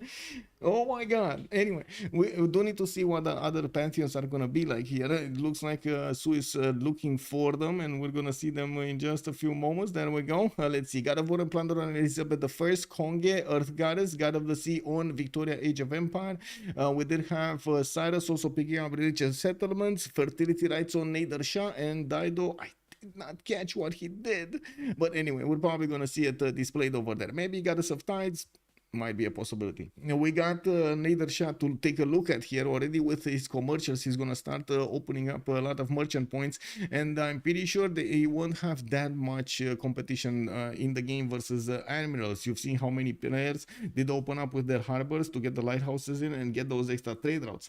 He's a small fish in a Cisco pound. I mean, it seems like, I don't know, man, Twitch over there just slowing you down. It's not letting you put more. Oh my God. Imagine putting a high limit on the points here. Gelukshan also. Whoa, another primordial. Yes, indeed. We did have one. Oh, okay. So, what do we have here? We got settlers coming around from everybody. Doesn't seem like we're gonna have any contacts between the civilizations here at the beginning. Nobody's building, or at least we didn't really see Kublai Khan, China, or Dido building their horses. Maybe they will. At the moment, looks like Dido is gonna be busy taking out Armagh, which was a city that I was thinking Sprig might also want. Sprig did want to get the Sahara bonuses there, and getting those extra science points, the production points, and the faith points on those tiles is pretty good. We do need to see Tromso also holy side. That's a +3. That's a +3 holy side, right? It should be a +3. One from the 2 from the wonder and 1 from the seas over there, so he gets the +3. A lot of iron also on the left side of the screen. Now we do have Sprig with 13 science already, 10 culture. He's on 36 faith and also 30 production. I'm pretty sure he's gonna go into this golden age with a very strong monumentality bonus. So we do have him with already getting quite a few points. I'm pretty sure he's gonna be like a few, like 300-400 points easily. Everyone is getting golden. I think so, Fortuna Belly. I think so. Battlecruiser also saying whoa, it can be very tricky. Canal City east of Nidaros. Canal City east of Nidaros. Canal City east of Nidaros. Which one? You mean this one on the no, he can't. Oh, can you canal so long? You can, right? With that what's it called, the big canal that is there's a name for it. Panama Canal. There we go. Panama Canal on the lake. Yeah, you can. Yeah, I think so. But I mean, that's gonna be a way bigger project that he wants to do, right? And it's quite later on in the game. I'm not that convinced he's gonna want to do that. We're gonna need to see what kind of results Kublai Khan aggression is gonna have on Dido, and I'm pretty sure they're still waiting to take a look how their opponents are gonna fare here, how they're gonna open up, what kind of what kind of options are they gonna go for. We do have to take a look on everybody here slowly. 4 cities for Victoria. We still don't know the continent split of Victoria. I don't see geothermal, so I assume it's not really gonna have multiple continents, so no extra trade route unless those islands on the west side is gonna give him another continent. Armagh, a 4th city of Dido. You do see Dido getting his 5th one already from his capital city. And usually this is a bit surprising because Dido does want to prefer to go for a Gavron Plaza quickly. He wants to get those ancestral settlers, and it takes time to actually build that up, but I gotta say he did take the chance of getting 5th city, and that might actually help him survive against Kublai Khan, giving him a much bigger base to fend off attacks. We do have also England starting to get his free boats out from his northern Navy dockyards. He started scouting around his territory here, and yes, Ozymandias is figuring out to the north. Auckland might be there, but it looks like he's gonna get the hut, he's gonna see the hut, he's gonna smell it, but he's not really gonna smell Auckland, or at least not yet. Maybe some Aucklandian food is actually gonna traverse his nostrils, and it's gonna be like, hello, that way, cities, that way. You know, you never know. It's like in dogs or in wolves, you know, they're sniffing all over the place, and they're like, oh my god, yes, it's that way. We found the tracker, the special tracker. Nose 2000. Nitro, hello there, sir. Good evening. I think it would be Throne of Dido in this game, sadly. You think Wallow's Throne is going to be on Dido? It might be. It might be. I mean, he's going to need a lot of firepower here to handle China. Already Titiits 10 science and 18 culture. We do have Kazandar on 10 and 8. And I do see him getting his Gavron Plaza from Utica, not the capital. He's actually building it in Utica. Isn't that going to mean he's going to want to get a campus or a encampment from Tyre? That's kind of seems to me the plan here. It's either a campus or an encampment there. In Utica, he could get a very good campus. That's a +4 on the 1-3 that Sue is just pointing it out. And I do notice he did get... No, he didn't actually. Okay. He did get a boat out on the east side to start scouting around what's going on. We're going to see when they will couple their economies, how they're going to start faring with the gold. But I'm pretty sure there shouldn't be that big of an issue here. They do seem to have multiple connections between each other to do this. It does also seem like Cleopatra is going to put quite a bit of importance on holding the choke on the east side. He's going to want to stop any kind of aggression from Norway, while we do have some Norwegian longships managing to get to Nader Shah's territory. Well, they're just there to scout, you know. He just wants to see what's going on over there. It doesn't seem like he's going to have enough distance from the longships to the coast, so he could actually pillage tiles. Those are 2 tiles out from the coast. We do have also some archers starting to move to the south. 2 scouts from Phoenicia might actually die next turn if they're not careful enough to move away from there. We do have Changsha with magnets establishing in there, and I would assume, okay, yeah, I would assume China is not actually gonna go commercial, full on encampments first. He's probably gonna want to chop some horses, isn't he? I mean, shouldn't this be the plan? Just get Magnus in there, get a builder, chop 3 horses, and then woo, take down your opponent? No? No? Just be direct, you know? It is what it is. Yeah, you see my city is over here in front of your city. You gotta expect horses. What am I gonna do, no? Scary early stats from Freritos de la Vega. Yeah, we do have China, yes, again, 52 production. Second time in a row, we do have China over here shining in the opening of the games. We do have also the archers starting to move forward, and I do see he's preparing builders in the city of Changsha. It does seem like Wallow's Throne is going to come out in Beijing, and it does seem like also Kazandar did manage to get a few more science points and culture points. He's on 14 and 14. That's not bad, actually. Minus in the capital, Moksha in Utica. Wait, I don't understand this. I'm a bit surprised about this. So first of all, Utica is a second city, which I understand if you wanna use your district slot or the production that you get from the palace in for another district like a campus or an encampment. Sure, you're free to do that, but at the same time, if you're working on internals, you're 100% gonna want Magnus in the city with the government plaza. There's no other way. I don't. Is there another way? Chat over here. Is there another way? Also, Balbi, I cannot check any specific information about the players. I'm not actually in the game right now. We're watching Sue's perspective. He's restreaming for me the content from the game, and he's talking over it in Russian while I'm talking over it in English. We do have also Malm streaming in French, but he's in the game actually. I did ask him to restream also, but I think he went and how to say he's commenting with somebody else over there, like a co-caster. Maybe Magnus only for chops. I think Magnus might be for chops, but look at that. He's putting down an encampment, which definitely makes sense. And I do see he does have one of those builders out. Let's actually see if he's going to manage to chop this out quickly, because I gotta say, he doesn't have horses yet. He doesn't even have animal husbandry yet. And we do have horses coming up from Changsha, which are going to get chopped extremely quickly. Titiits just needs to get mining, guys. He didn't get mining. Hatman, good evening, sir, and welcome. How are you doing, sir? No, I gotta say, man, this is so funny. We do have this is the slowdown. This is why Titiits cannot actually chop, right? He needs mining. He did manage to get it in the meantime, and he's one-turning bronze working anyway. Can you imagine? He has so many science points right now. He's not even caring about bronze working anymore. He's just getting everything he wants. While Kazandar is gonna need to get animal husbandry. This poses a serious question. Can he withstand the power of his opponent? Because he did open up with bronze working, that means he will get the access to spearmen, which is a pretty strong unit when it comes to holding horses. But unfortunately, it is quite, how should I put it, ineffective against archers. If archers are going to come out against them and right behind those horses, that's probably going to be what's going to take them down. And we do need to see, of course, if we're going to have Titiits over there managing to get a district out and a general in the meantime.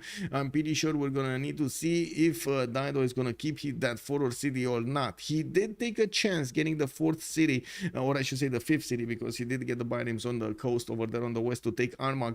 And now he will find the answer if that was worth it or not.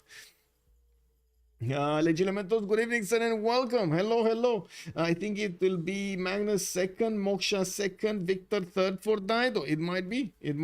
Yes.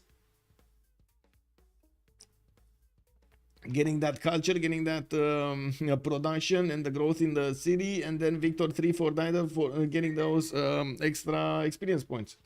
Yep, the extra promotions. Oh my god, man.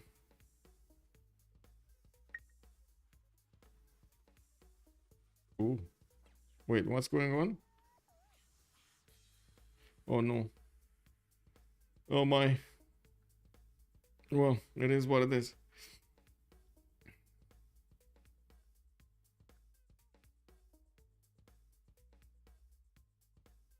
Okay, there we go. I'm sorry, getting pinged over here is quite... sometimes it takes a little bit of attention. I'm gonna put it on mute. Okay, let's see. What do we have? Shipbuilding for Ozymandias. We do have Titiits getting masonry. On the other side, Kazandar getting archery. He's also going through this a little bit faster, and yes, he did manage to get...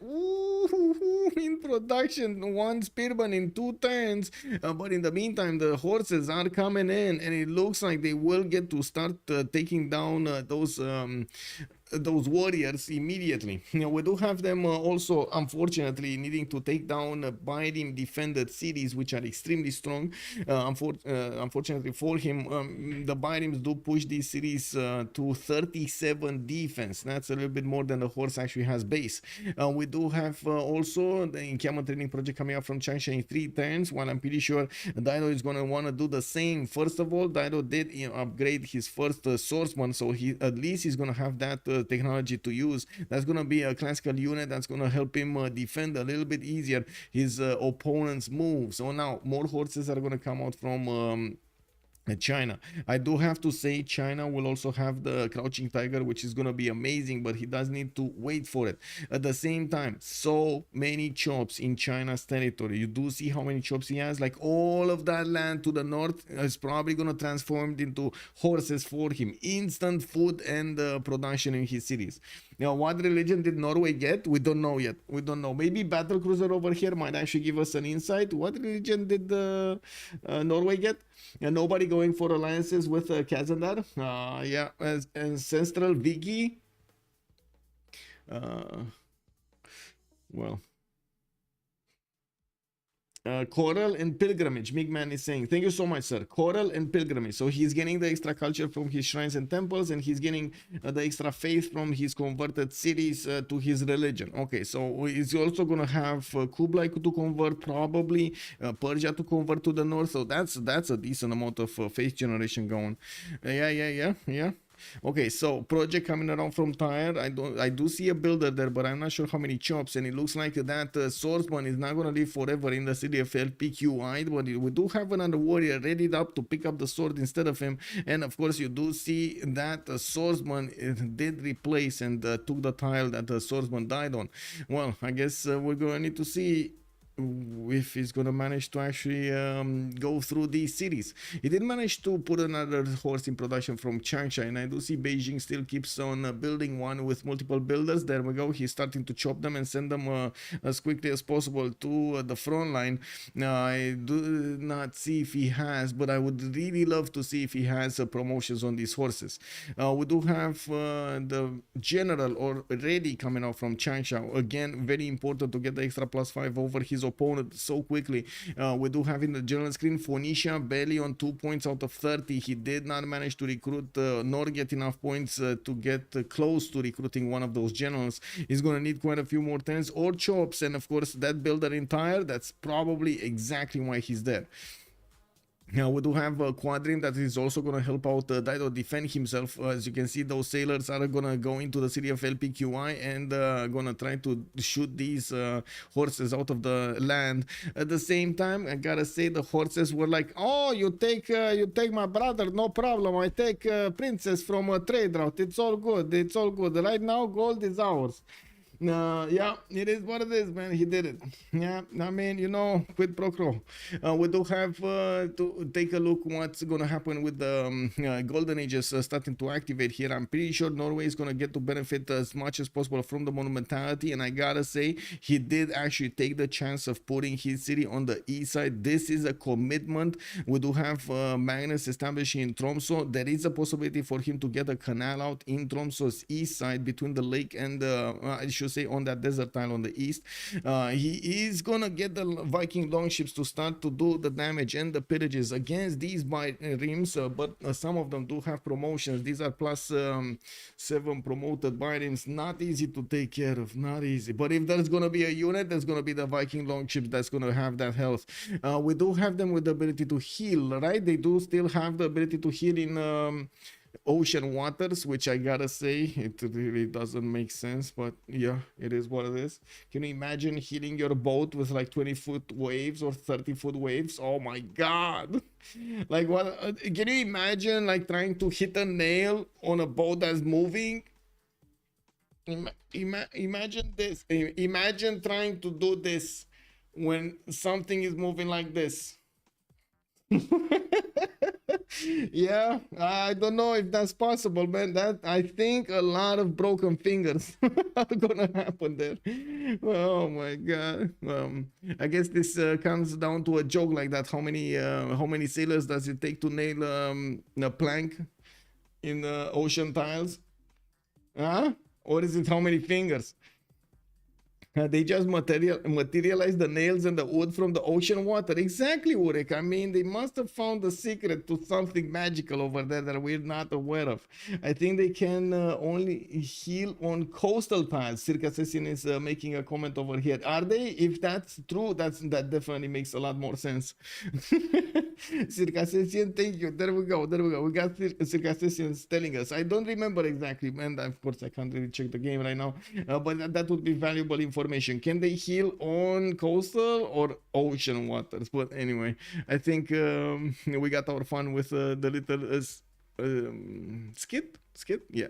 Anyway, now we do have Armag starting to get those pirates in the water. That also will slow down his development of the city center. I'm sure he would have wanted to get the campus there, and of course help Armag get to the fourth population. We do have Tyre, also Byblos in the south being exposed, and as you can see, China is putting more pressure on the city of LPQI, but isn't really keeping his units right in its face. It's just on the border, so he could actually keep gathering experience going against his opponent, and of course gathering forces while he's gonna force his opponent to do more military. In the meantime, I'm pretty sure he's clicking on the crouching tigers and waiting for them to pop out, and not to mention allow Norway to do his magic on Armag. I want poor Dido, Norway being Norway. Yeah, I wonder if the guy can actually get berserkers. Might not do much anyway. Well, to be honest, he might do something. I mean, it kind of depends where he's sending them. But if he does manage to keep these waters, imagine the berserkers just following up the boats right after, right? And they're gonna be quite strong here. You know, we do have Roy with 15 science and 18 culture. Does seem like he did go wide on 5 cities already on Nader Shah, but he's still shy of the stats of everybody else. While it does seem like most did choose to go for a Pembrush and Voice Golden Age, we do have Sprig in his Monumentality Golden Age, benefiting from 17 science, 26 culture, but I don't see his faith patterns to actually give you that readout. Ozymandias, 16 science and 32 culture to the west of Nader Shah, just happily simming away and getting more cities probably soon, and I would imagine he's gonna want to go at the Ancestral Hall because that's a lot of land for him to settle. West Coast, South Coast, North Coast, all of those could be his, and I'm pretty sure he's scouting to see if he can actually move military from the one side to the other. He sees the opening in the north, he sees he could have the opportunity to go and help out Dido on his eastern banks, but I don't think he will have success to actually help Dido here in his capital. His capital did get put down on the west side. That's towards Norway. That's on the other side. You can't get in here. There is a possibility for England to do something else. He could get in between Persia and Kublai Khan China. In the northern quarter, you do see over there, there's a bit of open water and some cities from both Norway and Kublai Khan China there. If he gets in there, that might be a problem with a few battleships. But it does look like until nukes, that's not really going to be a viable strategy because you just can't really get any coastal cities from that. They didn't put them in the first place. Yeah, we do... I need to see who's gonna get the admirals if any kind of naval warfare is gonna happen. Elizabeth I is also on the seas over there in the middle of west. Let me actually take a look. Elizabeth 246 cities to the north of Nader Shah, which is not getting coastal cities, to the north of Cleopatra, which is not getting coastal cities, and Elizabeth is able to actually trade with both Persia and Norway at the same time. That's gonna be amazing for him. Both of those connections are gonna be international on the waters. They're going to give him extra points of gold from that. It also seems like Kazandar did manage to jump up significantly when it comes to his culture. He's 15 science and 37 culture. Yes, 300 military strong. He does need to keep up his military in the coast and also on the land, so he keeps away Titiits from his territory. It does seem like he's losing the war on Armag. That city is going to get the bite in extra defense in it. It's a 37 defense strength city, and I'm pretty sure these Viking logships will have a significant power attacking problem attacking into it. While I do see he's getting the walls, that will also add more pressure over there for those boats to take it out. We do have Victor establishing, which if the walls go up, he will manage to increase its defense, and of course making it harder for Norway to do anything against it. We're going to need to see if there's going to be some catapult coming around, some multiple quadrims. Is he gonna go for caravels here quickly? What is Sprig's plan of taking over the city of Armagh and also doing the upcoming attack against Dido's city of Tyre? This forces Tyre to deploy more production into the waters to the west side, because he did manage to stabilize the north with the general and of course the swordsman. Now he needs to stabilize the canal in the South China Sea. Escape settler time. Yes, I mean, to be honest, versus yesterday, at least this time around, he actually has a way to escape, right? He can actually get out of that land if he wants to. And Dido will have very fast settlers moving on the seas. Swift and powerful, swift and powerful. We got also Bartsake with 20 science and 45 culture. Quite a significant difference between him and Roy, which is right now on 17 and 27. Yes, Roy did manage to get wide. We do have him on 245 cities, while I do notice Persia is going to be, the other Persia is going to be 6 cities, so more cities. And at the same time, Bartsake did manage to roll a lot of stats on his side. Imagine Persia, Cyrus will have the benefits of the extra culture on his trade routes. Nader Shah will have the benefits of extra science on his trade routes. So it's a bit surprising about this. Maybe it's the difference between land, but to be honest, it kind of looks like both of them do have like good-ish campuses and places for the cities. Looks like Armagh did lose its biomes altogether here. We do have also some a builder coming around from Armagh to help him chop, and I do notice a new Viking longships are coming out from the north to try to take out the city center. I'm pretty sure that builder should be able to chop the walls before the city goes down to 0. Now we got some horses coming around here from Egypt, and it looks like also in the north we got Norwegian Viking longships actually buzzing around one of the cities of Nader Shah. He actually put a city in the water on the east. Uh-oh. I don't know if you saw that to the northwest of Abydos, there are 2 Viking longships on the coast of Nader Shah, and it kind of looked like there are boats in the water from Nader Shah. That means it's coastal. Oh my god, beautiful. We got a Temple of Artemis here with Pingala getting in there. Wait, is he gonna want to attack the city, whatever happens to the boats? Like, I'm pretty sure they're gonna go like extremely low HP if he attacks.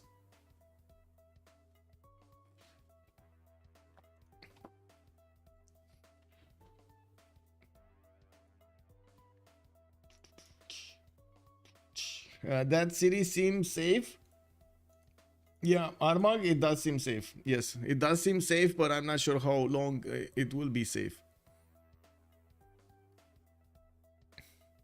Okay, Roy going for mathematics, Sprig mathematics, Pompey mathematics. Looks like Titiits is going to discover his celestial navigation, and in the meantime, quite a few of them are going for civil service, so they do get their extra +5 on their units against their opponents from the military alliance. So we do have the builder moving to chop that city, and it didn't look like these Viking longships are interested in actually doing the damage against that city center.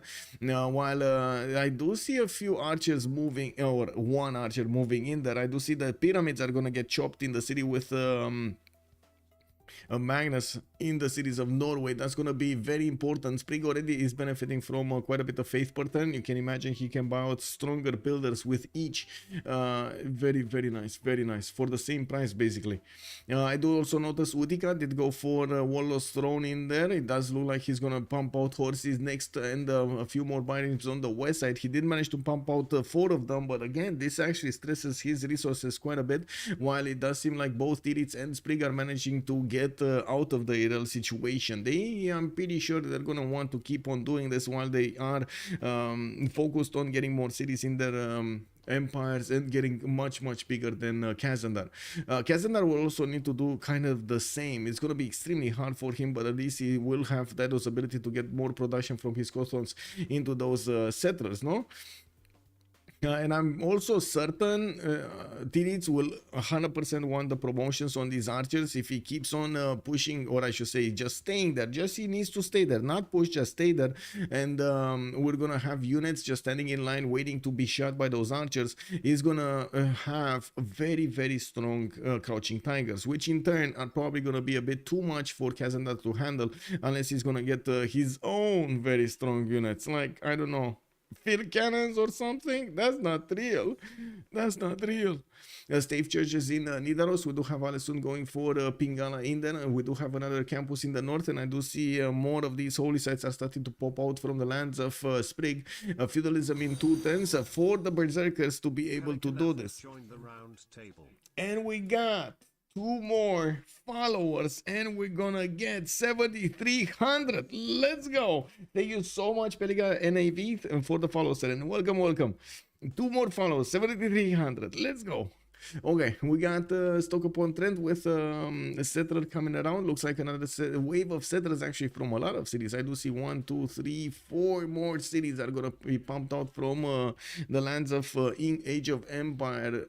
England. Ozymandias is on 20 science and 41 culture, while he's already on 5 cities. He's gonna be on 9 cities quite quickly. We do have Kazandar managing to actually slow down the attack of the long ships, and it does seem like he's giving those extra promotion points to his opponent's archers, Kublai Khan China to the north. Very problematic, I gotta say. I think Victor and General Crossbows can kill crouching tigers. I think we need to put that theory to the test. I think today we're gonna get to see exactly that, because I'm pretty sure Kazandar is not gonna go down without a fight. It looks like there is a competition going on for the merchants. Egypt and Persia. Nader Shah will have the opportunity to pick that one up for the extra trade out capacity. While I didn't actually catch his name, I'm pretty sure we're gonna see it later on. Pompey with Elizabeth did go for 36 science with 48 culture. I do notice also the Viking longships are gonna get things smashed over here next to the city of Armagh after it got the walls up. We do have the Viking longships starting to move to the east, where of course all of these biremes are actually taking a chill. He's still using his deep water abilities to attack those biremes from where they can't attack back, and we're going to need to see if he's going to be successful in slowing down everything here for Dido, just enough for those units from China to come and clean it up. We do have China setting up more cities in the south, still getting his sources, chopping as many of them with the tiles he has in the city of Beijing, Changsha, Guangzhou. He still didn't move magnets from the southern city, and I do see Zhangqian did actually get picked up by Cleopatra. What? Okay, well, outside is gonna get an extra trade out capacity. We do have 1, 2, 3, 4 of these merchant city states for them to give them the extra gold, and I'm pretty sure gold will probably not. I don't think it's gonna be a problem this game. Like, way too many civilizations that are going for the harbors and commercials to actually have gold problems in the game, isn't it?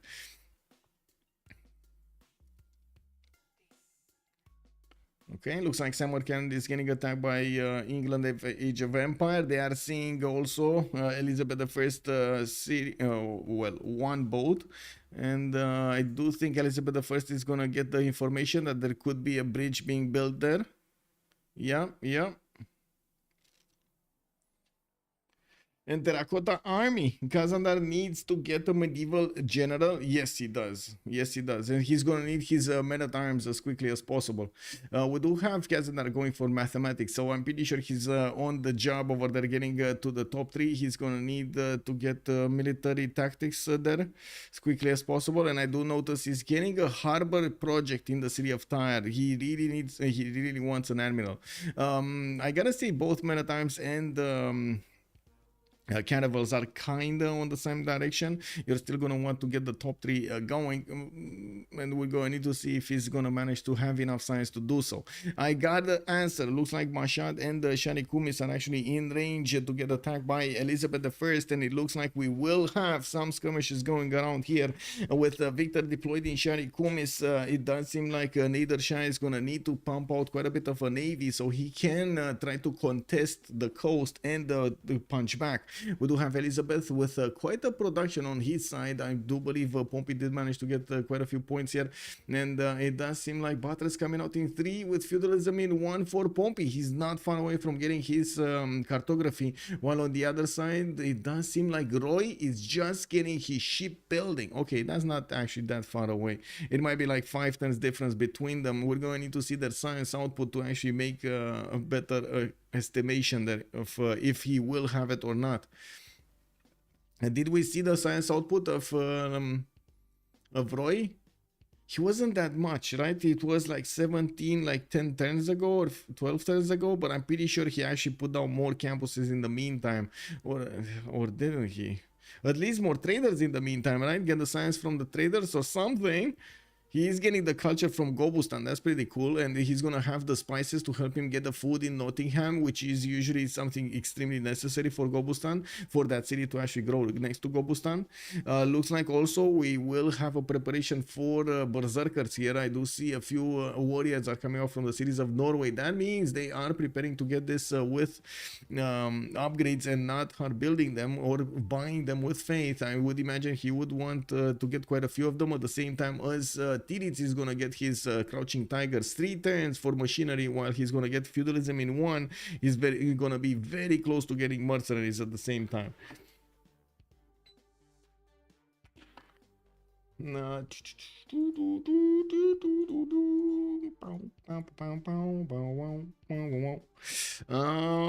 Balbi did say earlier that Dido is gonna be dead. Well, it looks like we still have Kazandar over there alive and kicking his opponents. We got him on 16 and 36, but to be honest, he's in dire straits. We do have him in the north getting pushed by Kublai Khan China.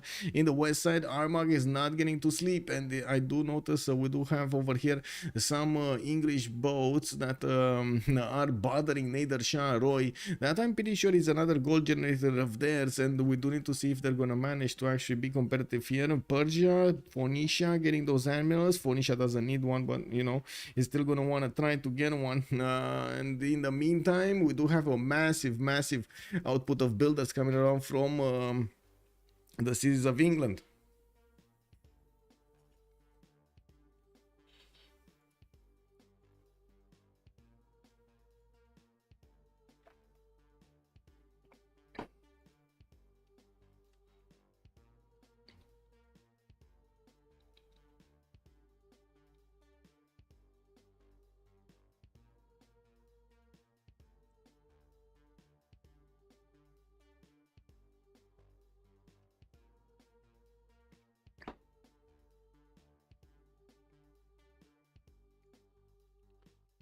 Oh, I see Andireo has found a very good, well, I didn't read it yet, but I would assume it's a good report of what engine is Civ6 using. Sorry for the, how to say, the deviation over here from game commentary, but I was taking a look, catching up with all of the Discord messages that I had. I had quite a few notifications.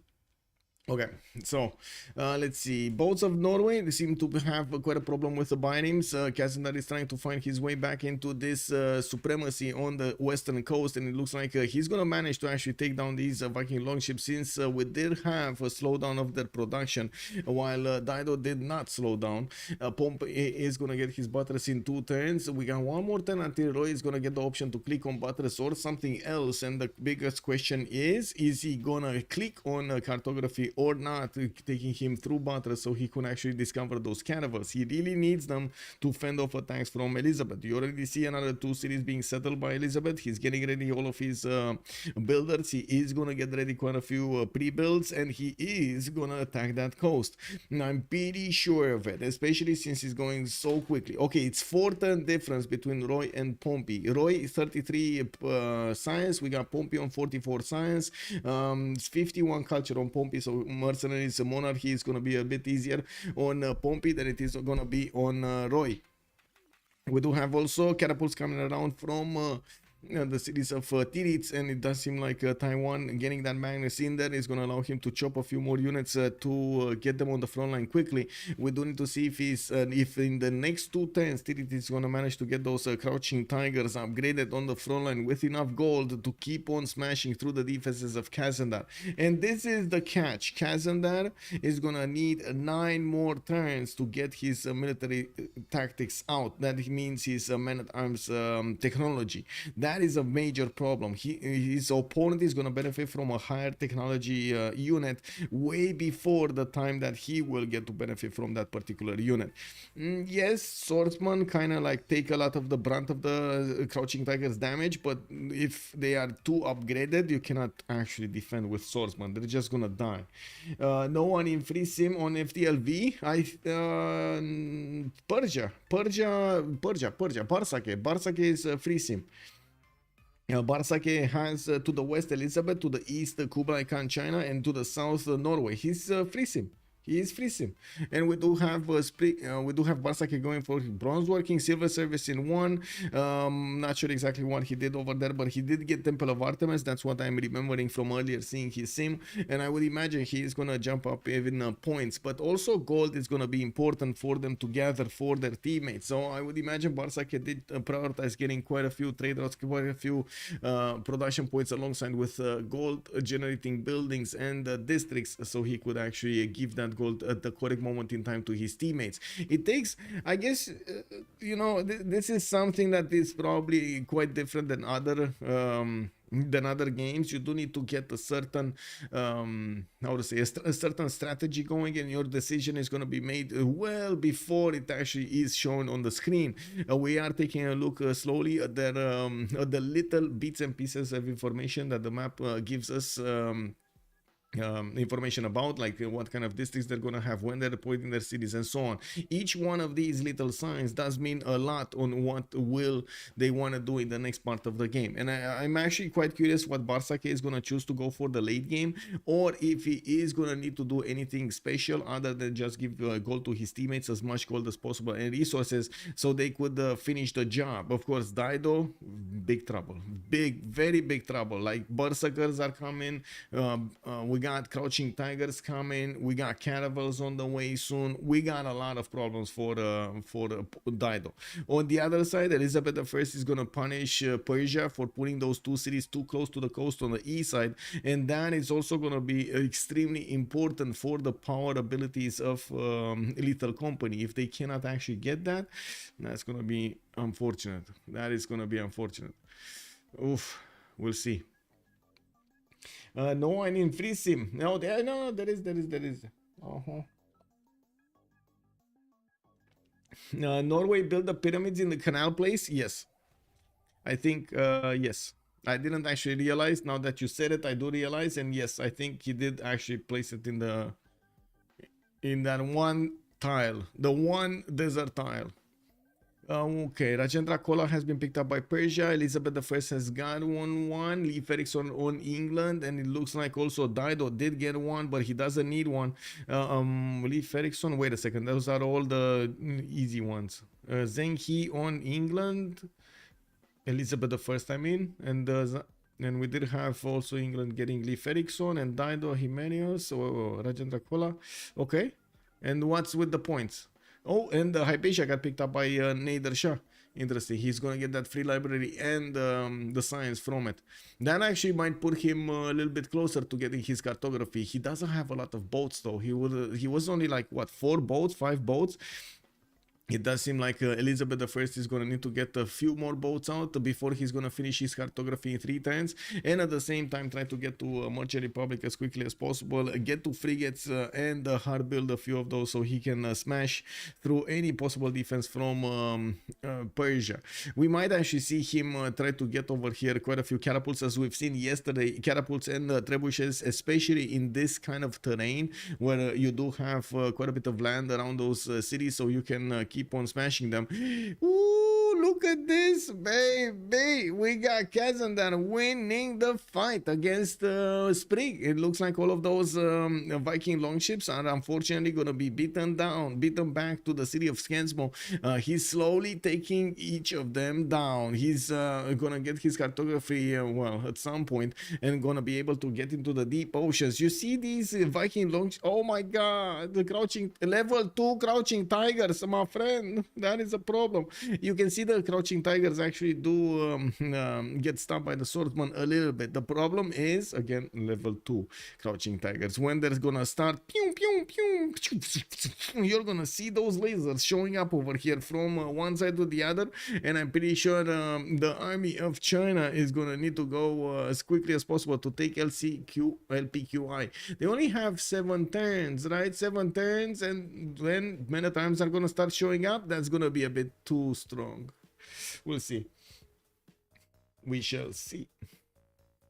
Okay, Cleopatra did take Antananarivo, 246 cities, 246 cities. Yes, that's it. 6 cities. Oh no, he doesn't have extra cities coming. Oh, I see a 7th settler. That's it. Oh my god, I like this. Why didn't we see this? 2, 4, 6, 8, 10, 11. Oh, I think we know what's going on here. We got a few knights coming out, getting hard built actually by the cities of Egypt. I gotta point out, these berserkers are extremely quick, especially when they're next to a coastal city they want to hit.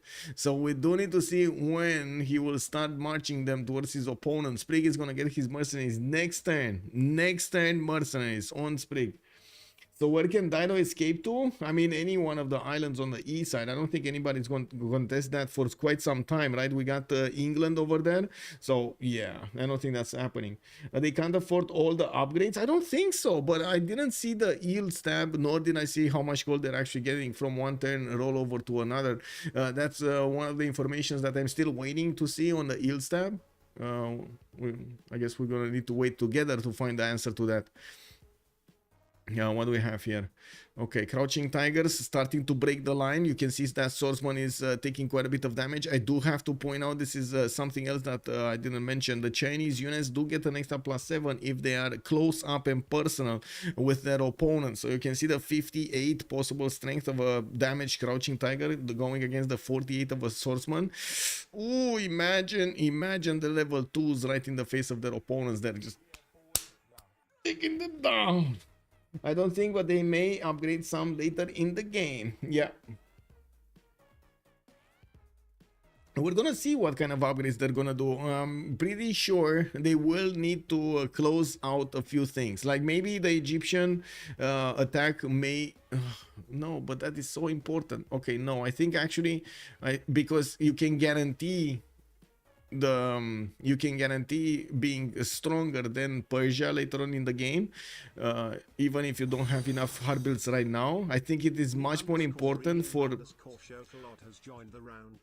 Norway to get the upgrades in the berserkers and start going against Kazandar before Kazandar gets too many units. But I guess, you know, that's just me. I did notice a notification here, and we got one more follower, and we're getting to 7,300. Woo! Let's go. Neem Chocolate, thank you so much for the follow, sir, and welcome. 72.99. Let's go. Let's actually take a peek over here. Who's the 7,300? Thank you so much. Okay, Tuan Solo, hello there, sir. Would it be appropriate to ask for guidance right now? I'm struggling to get a win on Immortal and want to get better. You can ask for guidance. We would actually need to take a look at your exact situation, but I'm pretty sure there are quite a few members over here on the stream that would gladly help you out. You can also join my Discord. You can join CPL Discord, ask your questions right there. I'm pretty sure you're gonna find your answer somewhere. Also, whoa, I did see, love you all friends, thank you so much for the follow. 7,300. Oh, let's go. And we got a 01 also. Jardin, thank you so much for the follow, sir, and welcome. Also, Andiro was saying, and find us a second wave with the plunders of the first wave. Yeah, well, let's see what's going on here. Looks like China is definitely getting a tile every turn here, or 2 times every turn, with so many of these Crouching Tigers starting to attack into his opponents. Bartsake is unhinged over there. It is released in the wild. Imagine they actually allowed Bartsake to do whatever he wants. He's free sim on the map. He has Persia, Cyrus over there, big muscles, a lot of stuff around him, good stuff, you know, chips and everything that needs to keep going. Now, we're going to need to see if he's going to manage to get to that late game with some GDRs or go for a win condition, because their opponents seem to be buckling here. We do have the Norwegian Viking longship still struggling to hold on the Birims, while, of course, the Birims are... gonna lose their initial cities because of the Chinese power going against the city of LPQI entire. Still, we do have Kazandar over there valiantly slowing down his opponent from taking over his cities. We do have a big attack being prepared in Alesund and Sarpsborg. The main issue is he's not upgrading, he's not moving. He got mercenaries, he has the chance, he's not doing it. Now he's doing it. Okay, we got the goal pouring through the land of Sprig, and now now all of those berserkers are getting their equipment. There is quite a chaotic mess over there in the Norwegian cities. On the street you see people getting armor to one another. We got the swords just flying around over there. Some archers in the background. Hey, you want the tip or does the fly? No, it's good like that. Okay, just take it out. And then of course on the front line they do appear over there with all of their new equipment from the gold invested into them by Sprig. We do need to see if that gold is actually gonna give them the edge to take down their opponents. That's what we want to see. If that exact moment, that advantage will be enough, if he is gonna attack right now. On the other side, I'm pretty sure we do have outside, and yes, I know I did just said other side, outside. Anyway, we do have outside aware that he might get attacked. Of course, he does know that Norway has been building quite a bit of a navy on the east side, and also quite a few of these warriors. He sees the warriors on the east. He is also seeing how much military strength Norway is benefiting from, and I'm pretty sure he can deduce that's not his only military. There must be some more units somewhere else, and we're going to need to see if he's going to be with enough units on the east side. It does seem like he's doing a half-hearted effort to defend his east right now. He's not sure, so he's not committing that many production points. Otherwise, he might be, of course, overreacting, and he doesn't want to get into that situation. But it's a very fine line to overreact or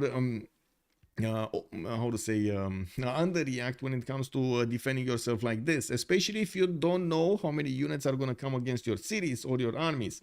Everybody wants him. Yeah, Bartsake has all three bad military alliance. Don't build granary. Norway is building a granary. I mean, yeah.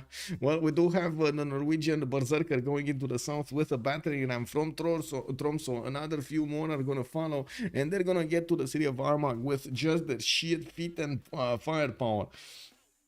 We're gonna see them climb those walls and take down the gates of Tromsø, then of Armagh. Crouching tigers on the front line, man. Those guys are beasts. Have you seen them? They're moving there right on the front line. Okay, what's happening here? We got them moving. We got the berserkers moving. We're also very close to a golden age. I believe we're like a few turns from a golden age, and I'm not sure exactly who's going to get the golden age and who's not. Sprig is also 3 turns out from cartography, while Pompey did manage to move to apprenticeship. Did he finish cartography? Did anybody see if Pompey did manage to get cartography or not? No?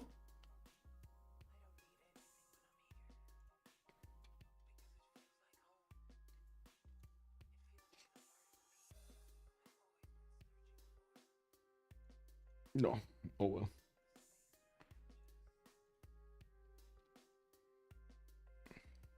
Okay, let's see. Berserkers, still 30 seconds from this turn, so you know he will probably want to last move, first move in there. We do have confirmation cartography has been developed by Pompey, and I do see him upgrading a few caravels and moving them towards his opponent. It doesn't seem like his opponent, I should say Nader Shah, did build that many boats here. He only has like 4 of them. Another one is going to come out next turn. There are significant numbers of galleys in the city of Birmingham there, so he can upgrade out more. No problem for him to keep on going. Also, we'll probably have a lot of science in the next part of the game, especially I'm thinking he's going to get a golden age with a free inquiry. Like that was kind of the meta for the last few weeks, but I'm actually quite curious if he's gonna do that.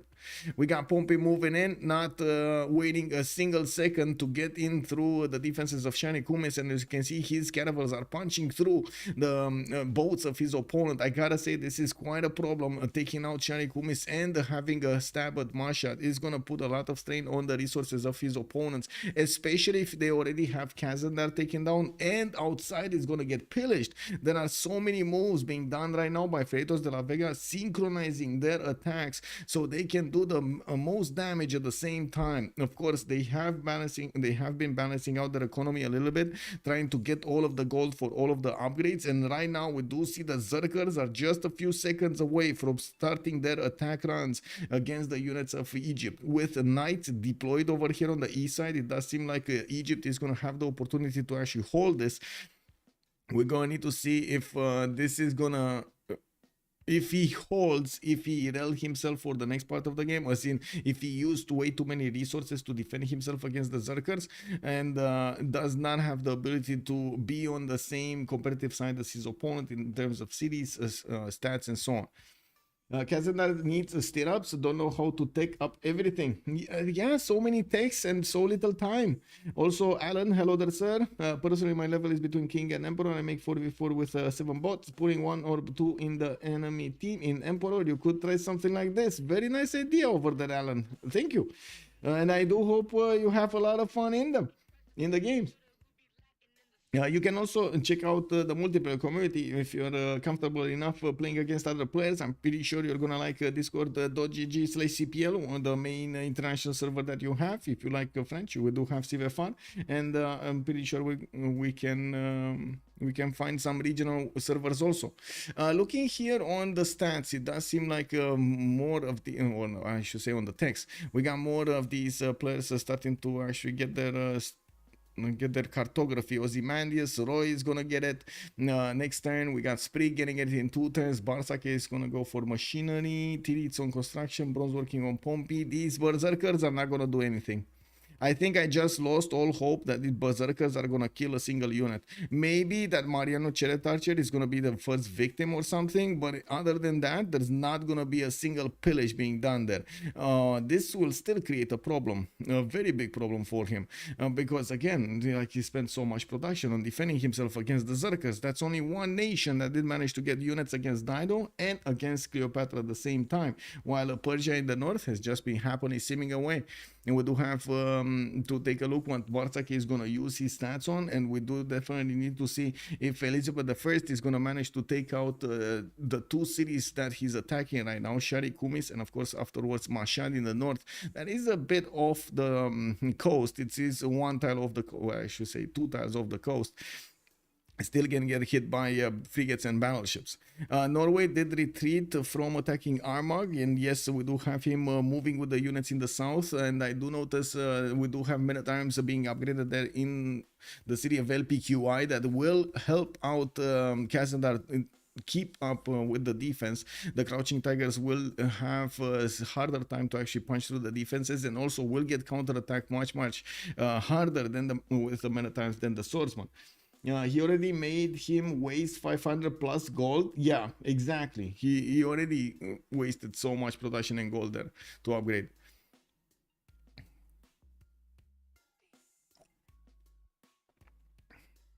Okay, it doesn't look like China is going to give up on the dream of taking over the Didonian lands. We do need to see if Norway's ability to get to cartography is going to give him the ability to take out these cities, Armagh and the 2 cities of Dido on the west. If he does that, that will guarantee the kill on Dido. We don't know if Dido actually knows about those berserkers, but I would assume he doesn't, mostly because of the vision over there to the north. There was a canal with a hill and a rainforest or a forest on it that didn't give him the vision. I'm pretty sure we're gonna need to see frigates come out to the party here to actually help out do the damage against these last remaining boats of Nader Shah, and we will have a pause of 2 minutes for the World Congress to come through. We're gonna come back to see what's gonna happen over here. How will Lethal Company manage to come back into this game, and how will Freritos de la Vega deal the final nail over here? How will they get the win? If they can, I mean, we've been surprised before. Have you seen last week? Definitely. Be right back.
Okay, let's see. The Zergers did disembark on his opponent's lands in Egyptian territory. We do have outside with 93 science, 35 culture.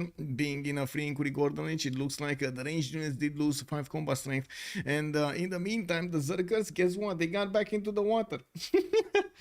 Wait, there's no audio? Wait, what? There's no audio? Hello? Hello? I think there is, right? There is? There is? Yeah, there should be. Boop, boop. Yeah, there should be. Or at least I see it. Coming back. Click, click, click. Okay, there is. Thank you, Nycroti. Thank you. I was like, right now, just. +5 melee can be dangerous. Yeah, but they went for -5 range there. It looks like Ozymandias did go for a free inquiry. Roy did go for a free inquiry. While Bartsake, I'm not actually sure if he did go for a free inquiry. Pompey, I'm pretty sure he did. 154 and 42. To be honest, it kind of seems like on Bartsake, he did go for a pen brush and voice golden age. 118 and 114. Kind of smells like Colosseum also.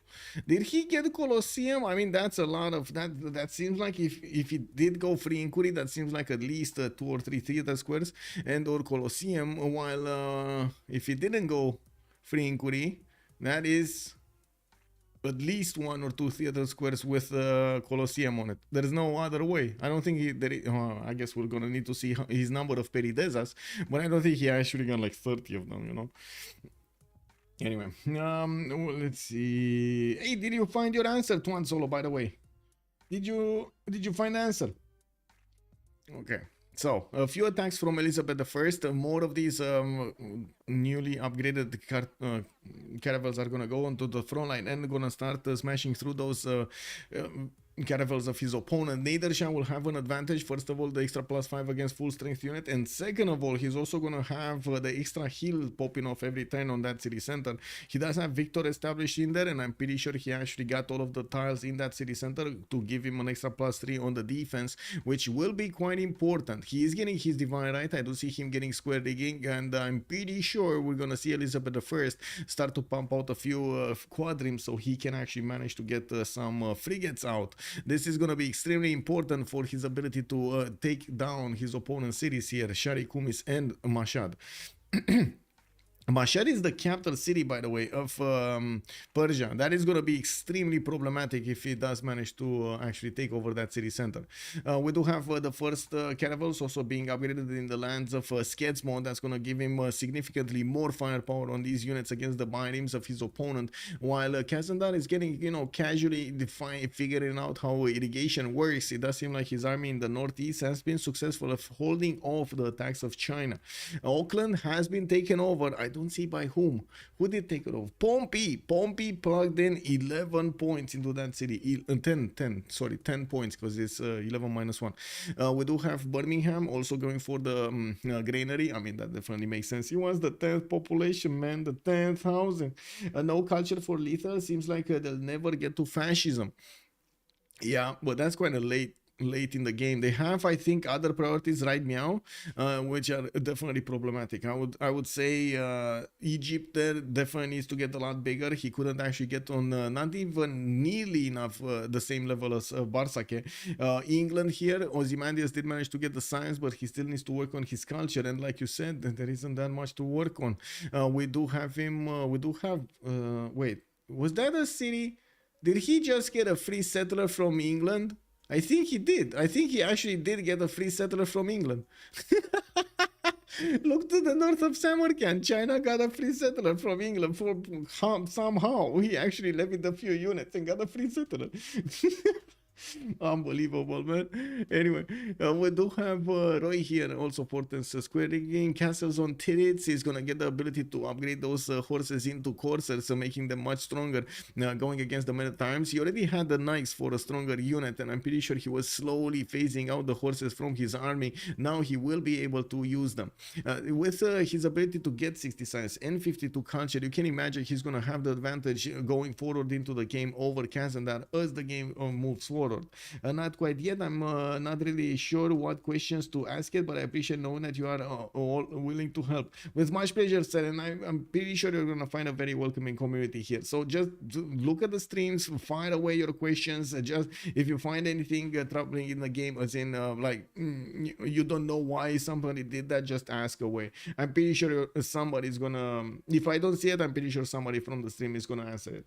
Ozzy, same big as Bartsake and Pompey, but that's not enough. Yes, I do believe Pompey will definitely be quite big in the game. I do also notice something else happening. Do you see where the Zerkers are going? It looks like after they found a literal wall of units in Egypt territory, they're starting to actually sail away to the lands of Persia, and they're gonna arrive there very quickly. Those are Zerkers in water. That's gonna be fast. We do have them with the slickest boats being powered by the best motorboats we actually find around, and also covered by jets in the air. Hey, look at that. We're going to the moon next. And we're going to need to also take a look over here if the Norwegian caravels are going to manage to take down Armagh before the Zerkers have their way against it. There is a Minotaur getting upgraded, getting built, trained into that city center, but it still has 3 turns to come out. And of course, the battery ram will do the first shot next turn with the help of the Zerker. Well, I guess the Zerker will do it. Anyway, we got. Do you see how fast these are, man? These are really. Can you imagine moving that fast in that? Like, wait, when are we? 200 BC? 200 BC, oh my god, it would take you like half a lifetime to move through Europe, let alone move half the map. You know, like, what is this? Men actually spend their whole entire lifetime trying to discover stuff somewhere and explore the earth, right? To find that one island that nobody did. Can we? Oh my god. Anyway, I would say these guys, man, were the first one that actually nailed how we can actually go spend our lifetimes exploring everything. I'm gonna need to see. I gotta say, on a side note over here, I'm extremely excited to see what kind of technologies we're gonna have to actually explore space. You know, just saying. I'm so excited to actually see everything developing in a much, I would say, faster pace than we've seen in the last 10 years. Now we do have also the Navy of England managing to do more damage, but not managing to actually take down units here in Shari Kumis. With the walls and an encampment going up here, it seems like it's going to be harder and harder to do anything. I gotta also mention he's getting attacked from the south by a city-state that is Gold City-State. Can he... Unfortunately, because of how the cliffs are positioned to the east of Mashhad, he cannot use the direct land next to those caravels to actually walk towards the city of Mashhad. He would need to wrap around all the way towards the cities of England and then move on the coast, get onto the beaches, and move from the north of Mashhad towards Mashhad from the lake position, which is quite a trek over there towards the north. And I don't see him positioning his units there. He's actually moving them towards the north of England, the north of Cleopatra, which already he knows that he has a defense up. So I'm actually quite curious where Sprig is going to choose to move his berserkers next, because he might actually reveal them before they need to be revealed against his opponent, and Persia will have the ability to get quite a few units out quickly to defend himself, to fend off attacks. Well, looks like Armagh's walls have been taken down. We do have Dido's empire getting torn apart over here by both Norway and China in the north, while also Elizabeth is working on taking down the strength of Nader Shah, slowly but surely working on having the chance of taking down his capital. We do have also Cleopatra there that was trying to fend off attacks, did successfully fend off attacks, but at the same time he couldn't manage to get his stats that high at this moment in time. 125 science, 40 culture only. We do have to take a look also how FDLV is working, but the last time we checked, Bartsake was on 110. That is a very strong result at this moment in time, or actually at the switch of the era. That's when we actually got to see that. Military tactics coming up from Bartsake, humanism also coming up in 110 here from Persia Cyrus, and he has been just sitting around in his own corner, just getting the trade routes. I do have to mention they could beef him up later on in the game, sending those trade routes to him, all of them, so he could have extreme production and food generation in his empire. His muscles are gonna just rip out of his chest over there. Oh, can you imagine that? We got the rock. Hey guys, does anybody know what the rock did? What is this? I saw like yesterday. I have no idea why, but on my YouTube feed, just I had like the rock did this and the rock did that, and he forgot about this and he didn't do this, and did he go to the same restaurant like 4 times in 4 years or something like that, and actually managed to say it was the first time every time? Mm. Then why? I mean, so what? Anyway, we do have Arma getting liberated, and that's gonna give 103 easy points to Sprig's Diplo favor. We do have also, of course, the ability to go against the other cities. Right now, they finished off the first target. New cannibals walking in. The berserkers. It looks like they're actually gonna wait for the ships to get. No, they're going to the south. Why? Oh my god, no. Why is he? Oh, oh my god, he wasn't really sure what to do with them, and he thought, okay, let me go onto the coast. I think this is the thought process, right? Okay, I can't really go against my opponent right here, so let me actually do this, the next best thing. I'm gonna go around, wrap around, and try to see if I can get him from the north. And then he got into this bay, and he's like, okay, what do I do now? He has units in the north as well. Well, I mean, I can keep going north, or I can keep waiting for this like white units to actually take out the red units, and maybe I can pass through my yellow units so I can do some damage against the red units. But what if I can actually go to the north over there and find a little bit of a beach to settle on, and just, you know, and say the sunshine, get a lemonade going, get some Mai Tais, and then take over the red coast, you know, like the red units. It kind of feels like a better plan, doesn't it? A better plan. You get the juice in, and then you go to war. We got some foreign ministry coming out from Mashar here to get the extra Diplo points. Very surprising that he's not going for intelligence agency. I would imagine he will be quite strapped for production here in the next part of the game if he's going to start to lose the defenses there. And it kind of seems like that's happening. Right? He's kind of losing the defense there. Now, we do have also England with the ability to get a city on the connection on the east side. That will force him to go against the other England directly, and I'm pretty sure he needs to be careful how strong he will be at that moment in time when he actually puts the city down. I didn't see that many units coming out from him. He got a lot of free ones from the Royal Navy Dockyards. We didn't see where they're positioned, but I would imagine because he's split between two and he only has like 2 cities in the north, he might not be that incentivized to use the Canal City to do some damage against Elizabeth. So, but he does have the ability to go on the west side and do damage against later on Persia, do damage against China, and so on. We actually talked about this earlier, like the 1030-35. We talked about this, that it is England Age of Empire will have the ability later on in the game, either by submarines, planes, like aircraft carriers, or just straight up frigates and battleships to go against China and Persia on the coast. Now, it's gonna be a problem when, how, and so on. Those are the other details that will affect the outcome, but not affect the idea. Yeah, we do see the Crouching Tigers have failed of actually giving China the necessary advantage to go against the LPQI. The second those Menatans came out and got promoted, it didn't seem like China is doing any more damage. The Crouching Tigers, well, they did have a good run. We gotta give him that. Hakon, good evening, sir, and welcome. Also, D. Beasley, welcome, sir. Hello there. Welcome. You are just in time to see some Zerker action here, and also some caravels against caravels and frigates sandwiches. We do need to see if Persia is going to actually flex his military muscles at some point, and it kind of seems like Dido is going to lose his capital to the frigates of at some point to the frigates of Sprig of Norway. Norway will need to actually build a few frigates there. I only saw a single quadrim. I'm pretty sure, well, I guess he could do it with a single quadrim, but it's going to be tough and rough, and might not handle that puff. We do have also to see how they're doing in the yield stab. Unfortunately, it will take a little bit of time for us to see the yield stab. Please, let's see the yield stab technology. I'm using my power of the mind to click on the button over here. Oh, no, can't do it, man. Oh, I need one of those neural links, you know.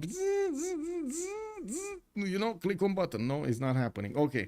Anyway, we got Vatican City and Jerusalem with the face generation going. It looks like we did have a few late attacks over here between Nader Shah and Elizabeth I, while a spy from Elizabeth did get plugged in Mashhad. That's going to give him an extra +3. He did take out the unit there. I don't know if that was a frigate or not, because I see a really banged up frigate in the city of Sherry Kumis.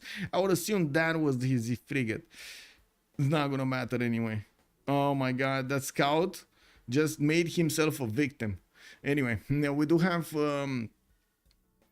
the Berserker starting to run all over this coast. Armagh, as you can see, is going to be one of the cities of Norway now. We do have some Zerkers that could get into the water and try to actually get some pillages in the lands of Dido.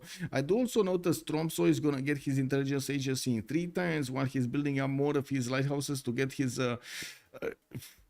traders going. He's also going to finish a few more harbors for the gold generation.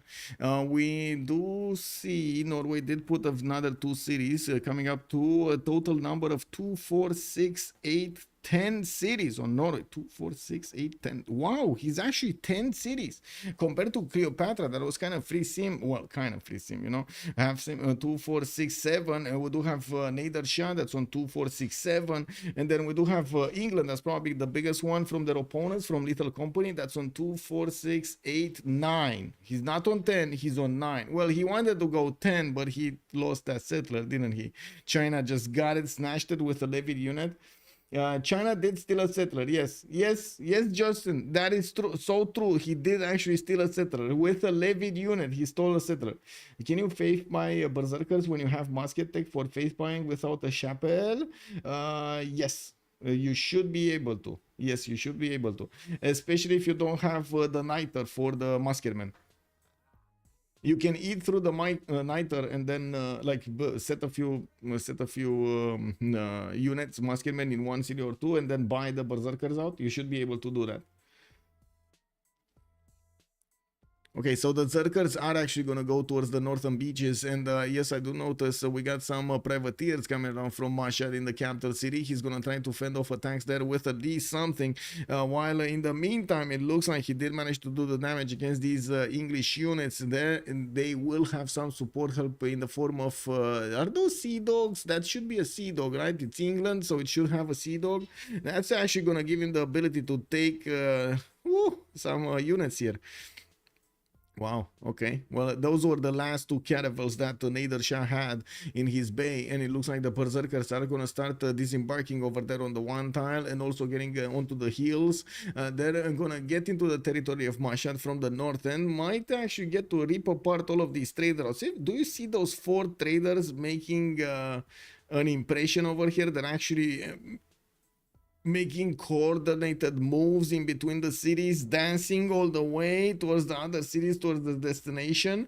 Oh man, they're not gonna dance after the berserkers are gonna get done with them.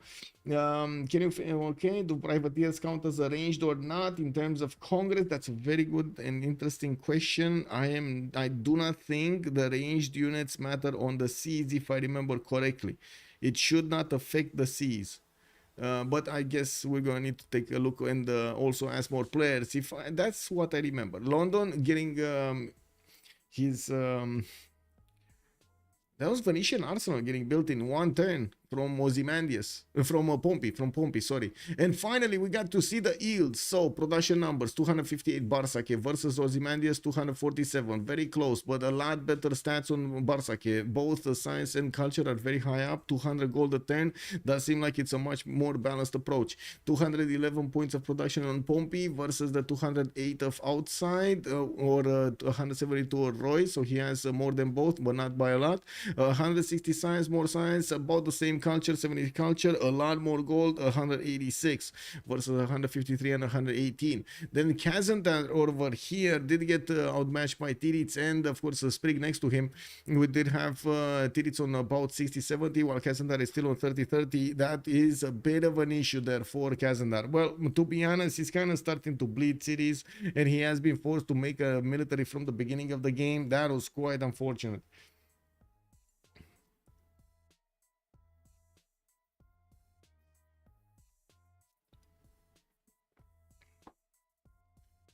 And also you should tell us at which speed you are playing. I prefer playing online speed, but I know that some players playing at deity level are playing slow speeds to optimize more. Yeah, that is also true. Alan makes a very good point over here. Most of the games we do see over here are actually played on online speed. Actually, no, all of the games are playing on online speed, but most of the, I think, content creators are not playing on online speed. Aren't they playing on standard speed?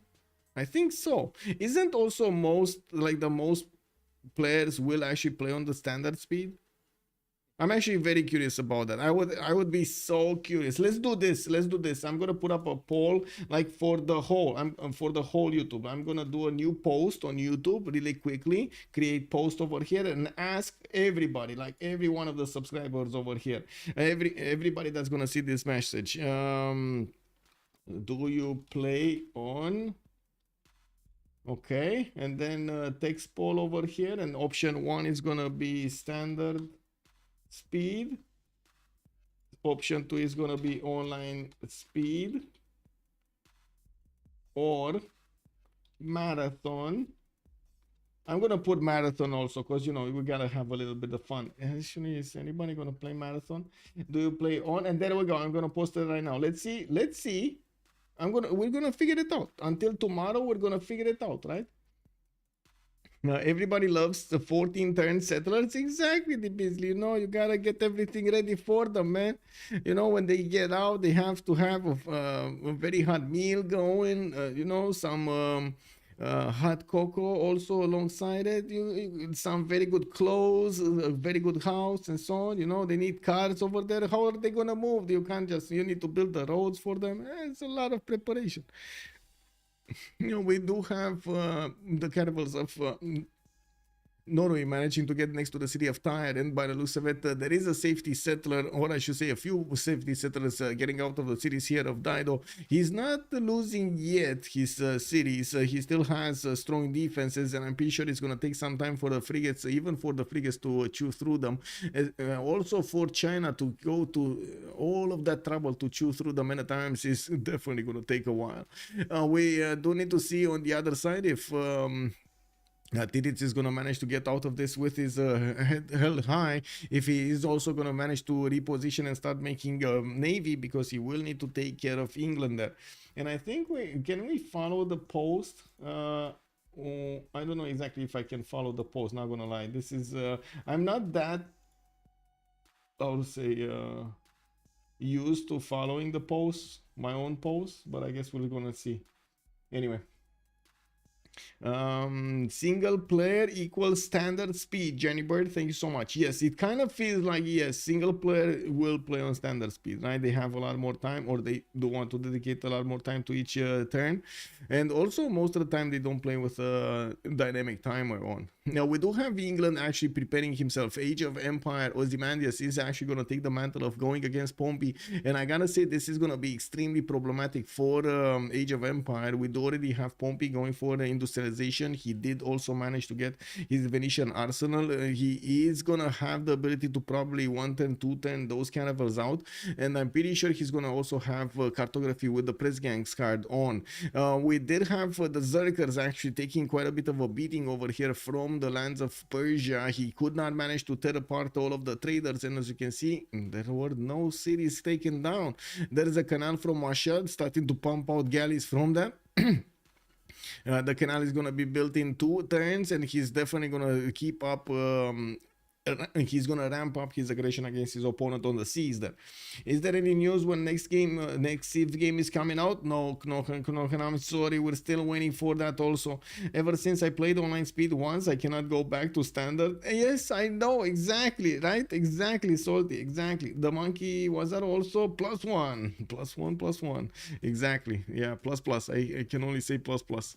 We do have some courses coming around from Egypt, and it looks like to the east side here. I think this is about the navy that Norway is gonna build on the east side. I'm pretty sure he's not gonna be interested in more. We do have a massive expansion of Kazandar here. The Phoenician settlers are gonna start moving to the east, and they're not really gonna get tempered by anybody, or caught by anybody. We do have England deploying a boat there to try to fend off any attacks, and yes, we do have some Didonian biremes to also escort them if necessary. You do see like 5 of them. There are 5 of them. You got 2 of them in the south and another 3 coming out. Can you imagine he's gonna have more cities, more settlers right now than he ever actually put down cities? He did manage to get to 5, but he conquered one. He didn't actually build a settler for it. So he built more settlers than he had cities till now in the game.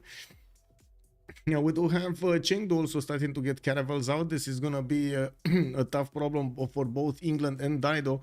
It does seem like China is gonna transition towards getting a navy out after he did manage to get his units, his land units, to go against LPQI and slow down significantly Dido, giving the opportunity to Sprig to take over that empire.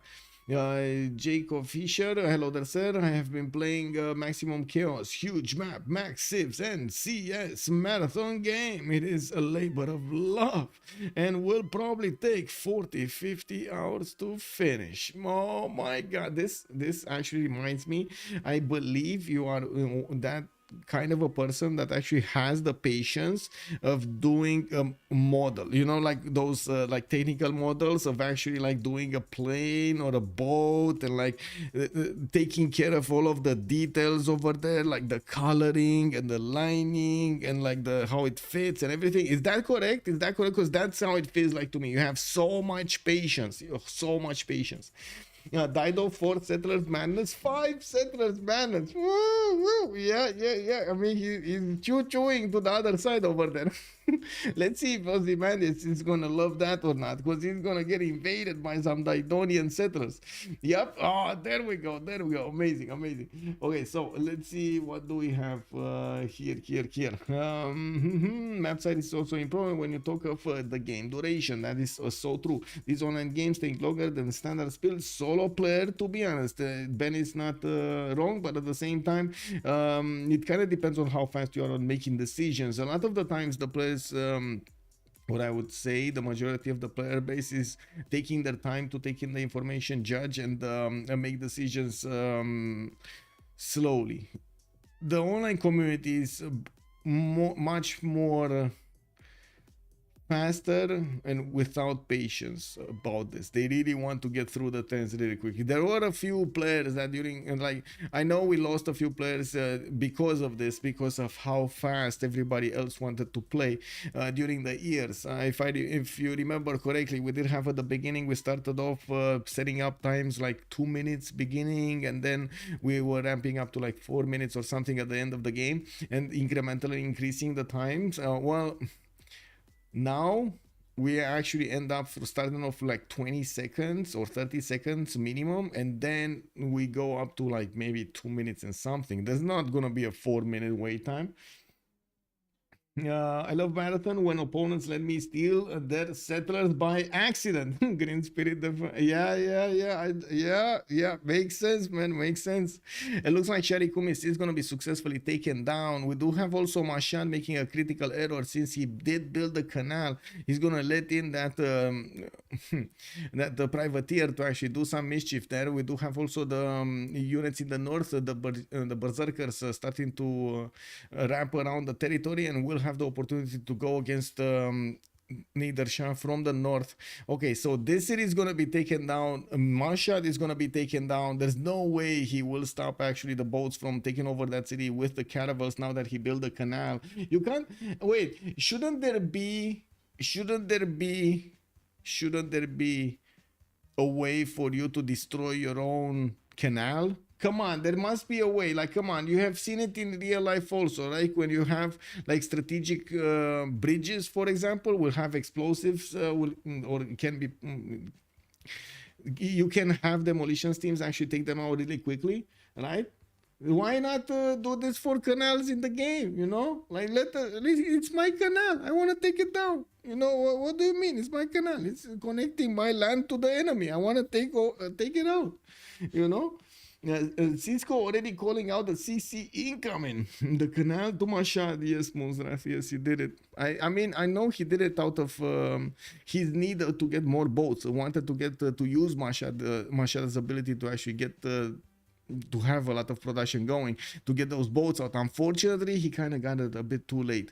And the positioning over here, or I guess the early choices, not sending a harbor outside on the third ring, didn't actually focus the canal technology. Even if he was going towards Batras and so on, he didn't have that on the way there. It took some time for him to actually get going. I don't think he actually realized how much importance Elizabeth is going to put on this, and I do want to point out how FDLV actually synchronized their attacks at the same time, so they could actually overwhelm their opponent's defenses in terms of gold production and their sheer firepower. We do have the privateers over here actually taking a bit of a beating, but they did manage to conquer another unit. It's gonna be another one of the caravels taken away from Mashhad, and as you can see, that city center is getting taken out. That is a capital city. That's actually the second capital city that they're gonna have from a lethal company. And that's a CC right there. We do have Freritos de la Vega managing to get 2 wins in 1 week against their opponents in their group. We do have Lethal Company, and didn't they play Civ Ukraine? I think they played Civ Ukraine in the first one, right, on Thursday. Awesome game right there. Also Machiavelli, El Mao, whoa, and Cisco definitely called it. We're gonna see a little bit of post-game chat. Let me actually put it up on the screen here and see what's going on. Where did you come from? Oh, by the way, guys, okay, big surprise over here. This is Kitty. Kitty is the mother of the 2 big kitten and the 2 big males that I had. Out of 1 just remaining. Check this out. Kitty.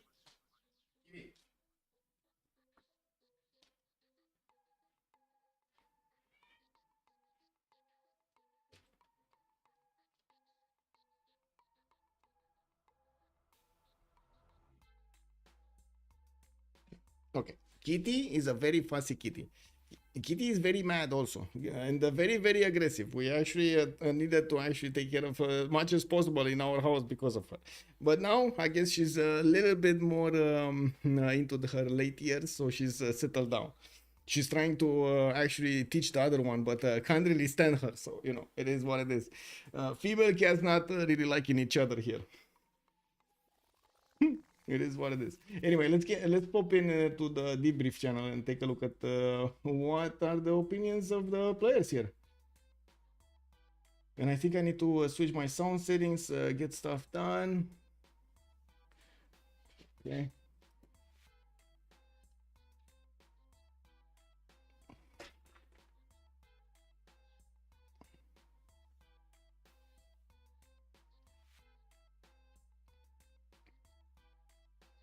Hello and good evening. Hello, good evening.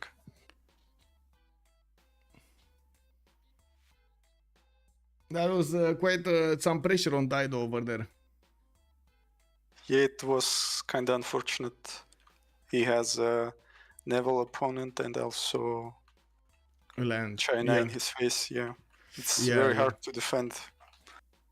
He did amazingly well until he well couldn't anymore. There was no way. Yeah. Yeah. He's obviously on timer. Yep. At some point he dies I when was- berserkers come. Man, we laughed so much when we saw he had more settlers built to run away than he built his cities. He had like 5 settlers moving out. Yeah, GG. GG. GG, well played. How is Elizabeth feeling over there, Pompey? Quite good, I guess. Quite good, Especially quite when good. they settled the city and I saw a 2-5. Yeah. I was like, oh guys, I did good, please. I don't know. I think our main mistake was not banning Norway here. Yeah, I guess. I was And- surprised that you let it in, yes. Yeah, there was some discussion, should we ban Indonesia or Norway? And I think we did a mistake and banned Indonesia instead. Oh. were you focusing on getting on a certain map type from the beginning? Yeah, we are islands, I guess, mainly. Okay, makes sense. But why not the lakes then instead of primordial? I don't know. We played lakes many times, and I think we have the worst win rate on that map. So we should try to Yeah. avoid it. All the highways, the Mapuche possibilities. Yeah. I didn't see if Bartsake managed to get his Colosseum going. Yes. You did? Yeah, You yes, did. yes. Okay. That's why you got so much culture there. It was a second Persian voice, no? No, Free No, Inquiry. free? Oh, okay. Interesting. It's Cyrus. Internals plus Pyridaisa plus few theaters and Colosseum. Yeah, yeah. Well, GG guys. Good job on the simming. Good job. Great admirals. How do you feel, Russia? Maybe to ask you first. How do you feel about fighting Freritos on this game? It was actually hard because our Dido is kind of out of game from the start because he has naval and land opponent. I'm on Persia playing mainly inland, and I have to expand naval, but there is Elizabeth and also Norway boats that block me. And I don't have admiral, I just don't have time. Maybe I should go harbors first and don't do commercial hubs at all. I think it is a mistake, yeah. I have to say I was really surprised because you did a really great job, especially Phoenicia, who managed to defend very well against two big boys, Titiits and Sprig. And what's the point to your city on the sea, Roy? Do you want to win the fight against Elizabeth, or it was just to No, obviously I can't win here. It's pretty defensible city. I just want to. So he spent resources on me, and after he spent resources, our England makes a canal city and pushes him in some way. Okay, that was my idea, and I think it's a great strategy. But you put a canal on your capital, and it makes your capital very weak if you lose naval. Yeah, I think I lose my capital anyway here with canal. Because yes, it's ring to naval. Also, the berserkers were pain in the bottom as well. They're kind of doing a very good job on actually all of the map. My next question is still to you, Russia's team. How do you feel against Civ6? Because Frerito wins against Civ6, they win against you, so they are in good position to get out of the group. But what about you? Can you do it against Civ6? Not. You mean Holiday or Holiday on Highlands win against us? We didn't play against Civ6 yet. Yes, but Frerito did.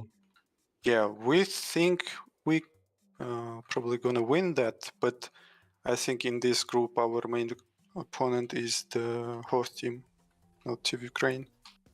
Okay, so you are confident to go to playoff? Not really, because there is Holiday on Highlands. Okay. And they are actually a very good team as well. Do you think your group is the hardest group in the CWC? Not really, no. I think groups are pretty even. Okay, nice. The very strong team in our group is Freritos, because they're playing like many years together. Our team is not that experienced in terms of coordination, team play. Uh-huh. Yeah.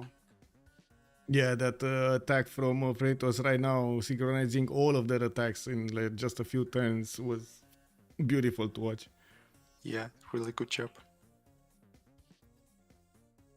Okay, GG guys, good luck. in the GG. Good tournament. evening. Bye bye, well play. Yeah, Bye-bye. bye bye. So we heard it over here from Roy. We did hear it also from Bartsake, Pompi, Sprig. We did have Malm also asking a few questions about what happened in this game, what were they thinking, what were their plans, and where they were going. We do need to see what's going to happen here in the third week. We're soon going to put up the channels so they can start to synchronize their moves over here, and of course get the next game scheduled. Check out the Civ6 WorldCup.com website on Wednesday. That's when we're going to have all of the schedules displayed, and you're going to see over there also the links to the streams and so on, updated probably on Thursday at the latest. I do hope you enjoyed your time tonight with me, Michael, and I do hope you're also gonna enjoy your time with me on the next streams. We do have a little bit of time to give them to actually synchronize all of their games and so on, and I'm gonna put up an update on my Discord first, and then we're gonna start updating the Twitch and the YouTube channels. I do also want to thank you for all of the bits and the pieces and the support of showing the stream. Much appreciated for the subscriptions and of course for the follows. I do hope you're gonna enjoy the content, and of course any kind of feedback you do have about it, just feel free to tell me. Just send me a message on Discord or anywhere. I'm gonna do my best to respond as quickly as possible. I do hope we're gonna see each other soon. Have a great evening. Bye.